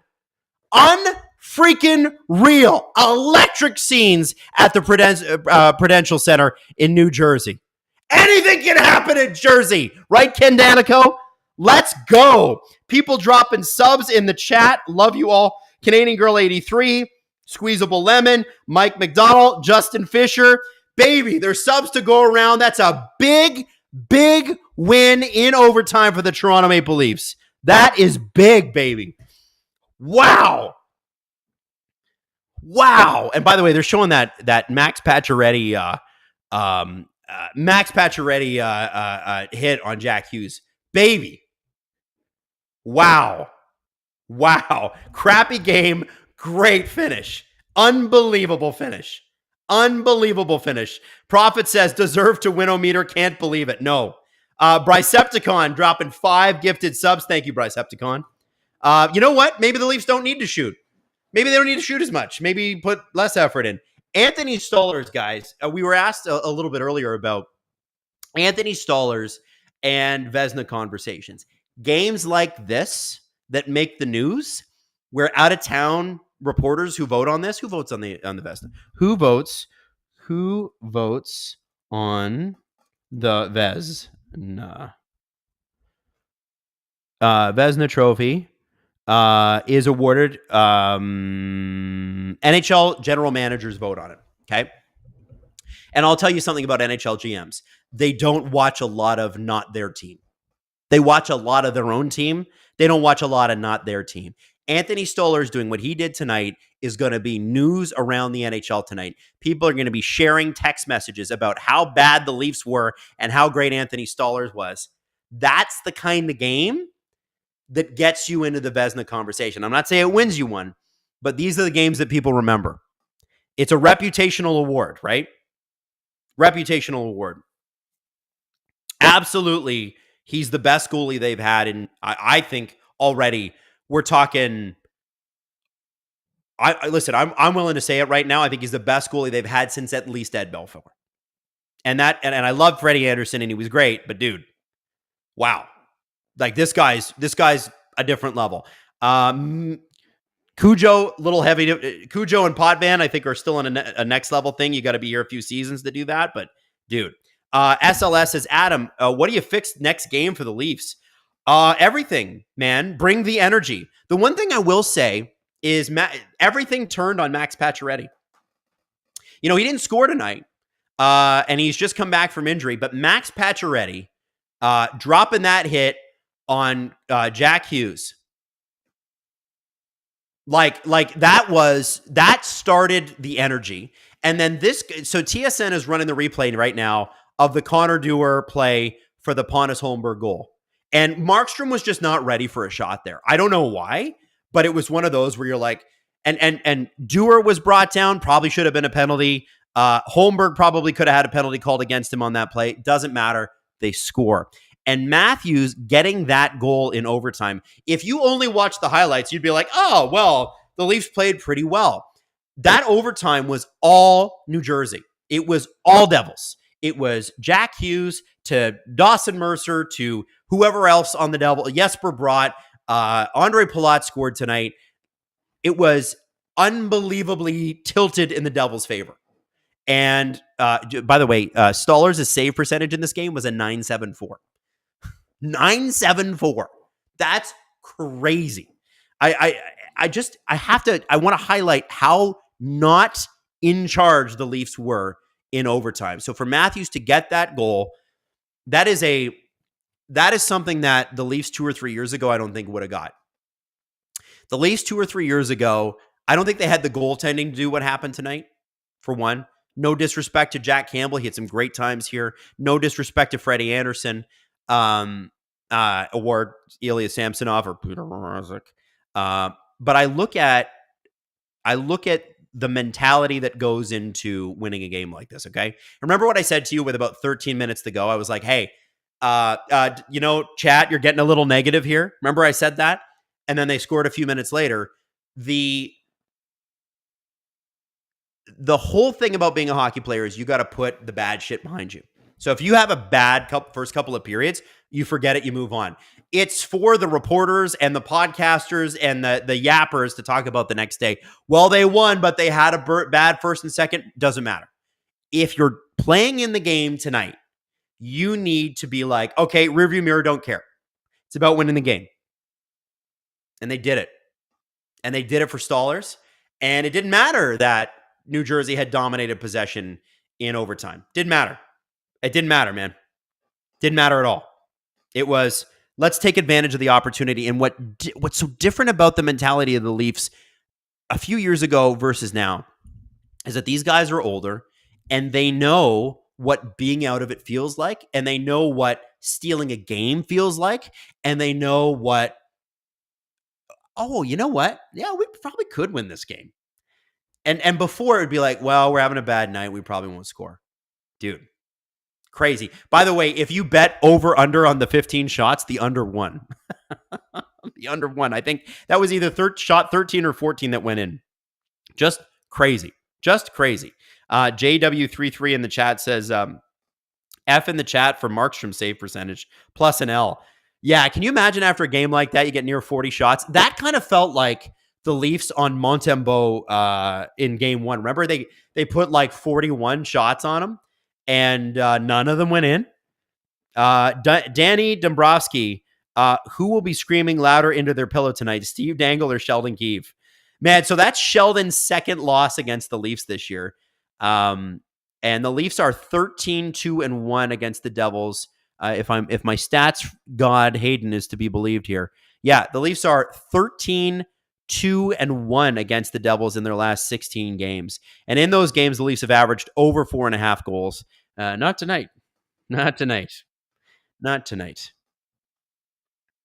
It's their fifth straight road win against the Devils. Fifth straight. That's flippin' nuts. An under 15, SKR 13, under 15 shot win is beyond wild against a really good team. Complete insanity. So, by the way, the Leafs got 48 shots on Montembeault in that game. And that was the first game of the year. Yucky. Jackie M, good night, Gripper Nation. Thank you, Adam and SDP, for another great stream. Till next week, Grippers. And Hayden, what game are we doing next week? Do you know? Do you have the schedule in front of you? He's going to check. Because I will be back. And Steve is going to be on, I believe, this Saturday for the stream. So we're going to do next week, we're going to do the Dallas game. So if you enjoyed the stream tonight and you want to come back, we would love that. Next week versus Dallas, the Robertson brothers going head to head. We'll see if Nick's in the lineup. But the Robertson brothers going head to head next week is going to be you, me, the Leafs, and the Dallas Stars, Gripper Nation. Austin Bayless says Keefe / winning DTWOM, but losing the game. Name a more iconic duo. I'm assuming DTWM means something about out shooting. Oh, deserve to win a meter. Leafs, Keefe winning the deserve to win a meter, but losing the game. Name a more iconic duo. I can't actually. That's a really, really good point. By the way, if I missed shouting out anybody that gave a bunch of subs, absolutely love that. Absolutely love that. I appreciate all the subs that were given tonight. And I appreciate you for being here. The fact that we got up to like 1,000 people is just crazy. And that's awesome. Robert Bett with the nice hit and Jersey not doing anything. It's the same as the Leafs last year with Keefe. Yeah. So Nyes hitting Kovacevic from behind, and it was a boarding call, and they called it. The Devils didn't do anything. When Pacioretty ran over Jack Hughes, the Devils didn't do anything. You can't, okay, let's have a look at just the Devils just for a second here. And again, we're picking at this because the Devils are a good team, and had they won tonight, they would be ahead of the Capitals in the standings, although by points percentage, the Caps are way ahead of them. So this is crazy. If you want to play the Carolina Hurricanes or the New York Rangers or the Washington Capitals in the playoffs, you're going to play some of them, one of them at least. You're going to have to fight for your space, especially the way the Capitals played the Leafs last week. It was like every inch they fought them on, every inch. And the Capitals are big and they're tough. They're not, Tom Wilson's not running around taking people's heads off anymore. He's smart about it. I think you gotta, if you're the Devils, you gotta figure out a way to find some team toughness. And if I'm Jack Hughes and I got run over like that, and your best response is Dougie Hamilton going, "Hey, Max Pacioretty, you can stop that." I have a huge problem with that. You can't do that. Bro GGJO, welcome to STP VIP. Hey, thank you so much for joining. We appreciate you being a sub. Guys, absolutely love hanging out with you as always. We're going to wrap it up tonight. I want to say a big shout out to Justin Fisher, to Robert Malloy, and to Hayden Matheson, the crew behind the scenes here at SDPN, chatting with you all night. Steve will be back with a stream on Saturday night when the Leafs take on the Red Wings. The Ducks and Leafs is the next game on Thursday this week. Trouba's coming to town. So enjoy. Love you. Brand new SDP is out today. Brand new SDP will be out tomorrow as well. And then we'll have a brand new CJ show on Thursday. And of course, check out Agent Provocateur out this week. He talks all about Jacob Trouba and those, that trade stuff. So anyway, love you all. I'm going to wrap it up. Thank you so much for joining me. I love you. Take care.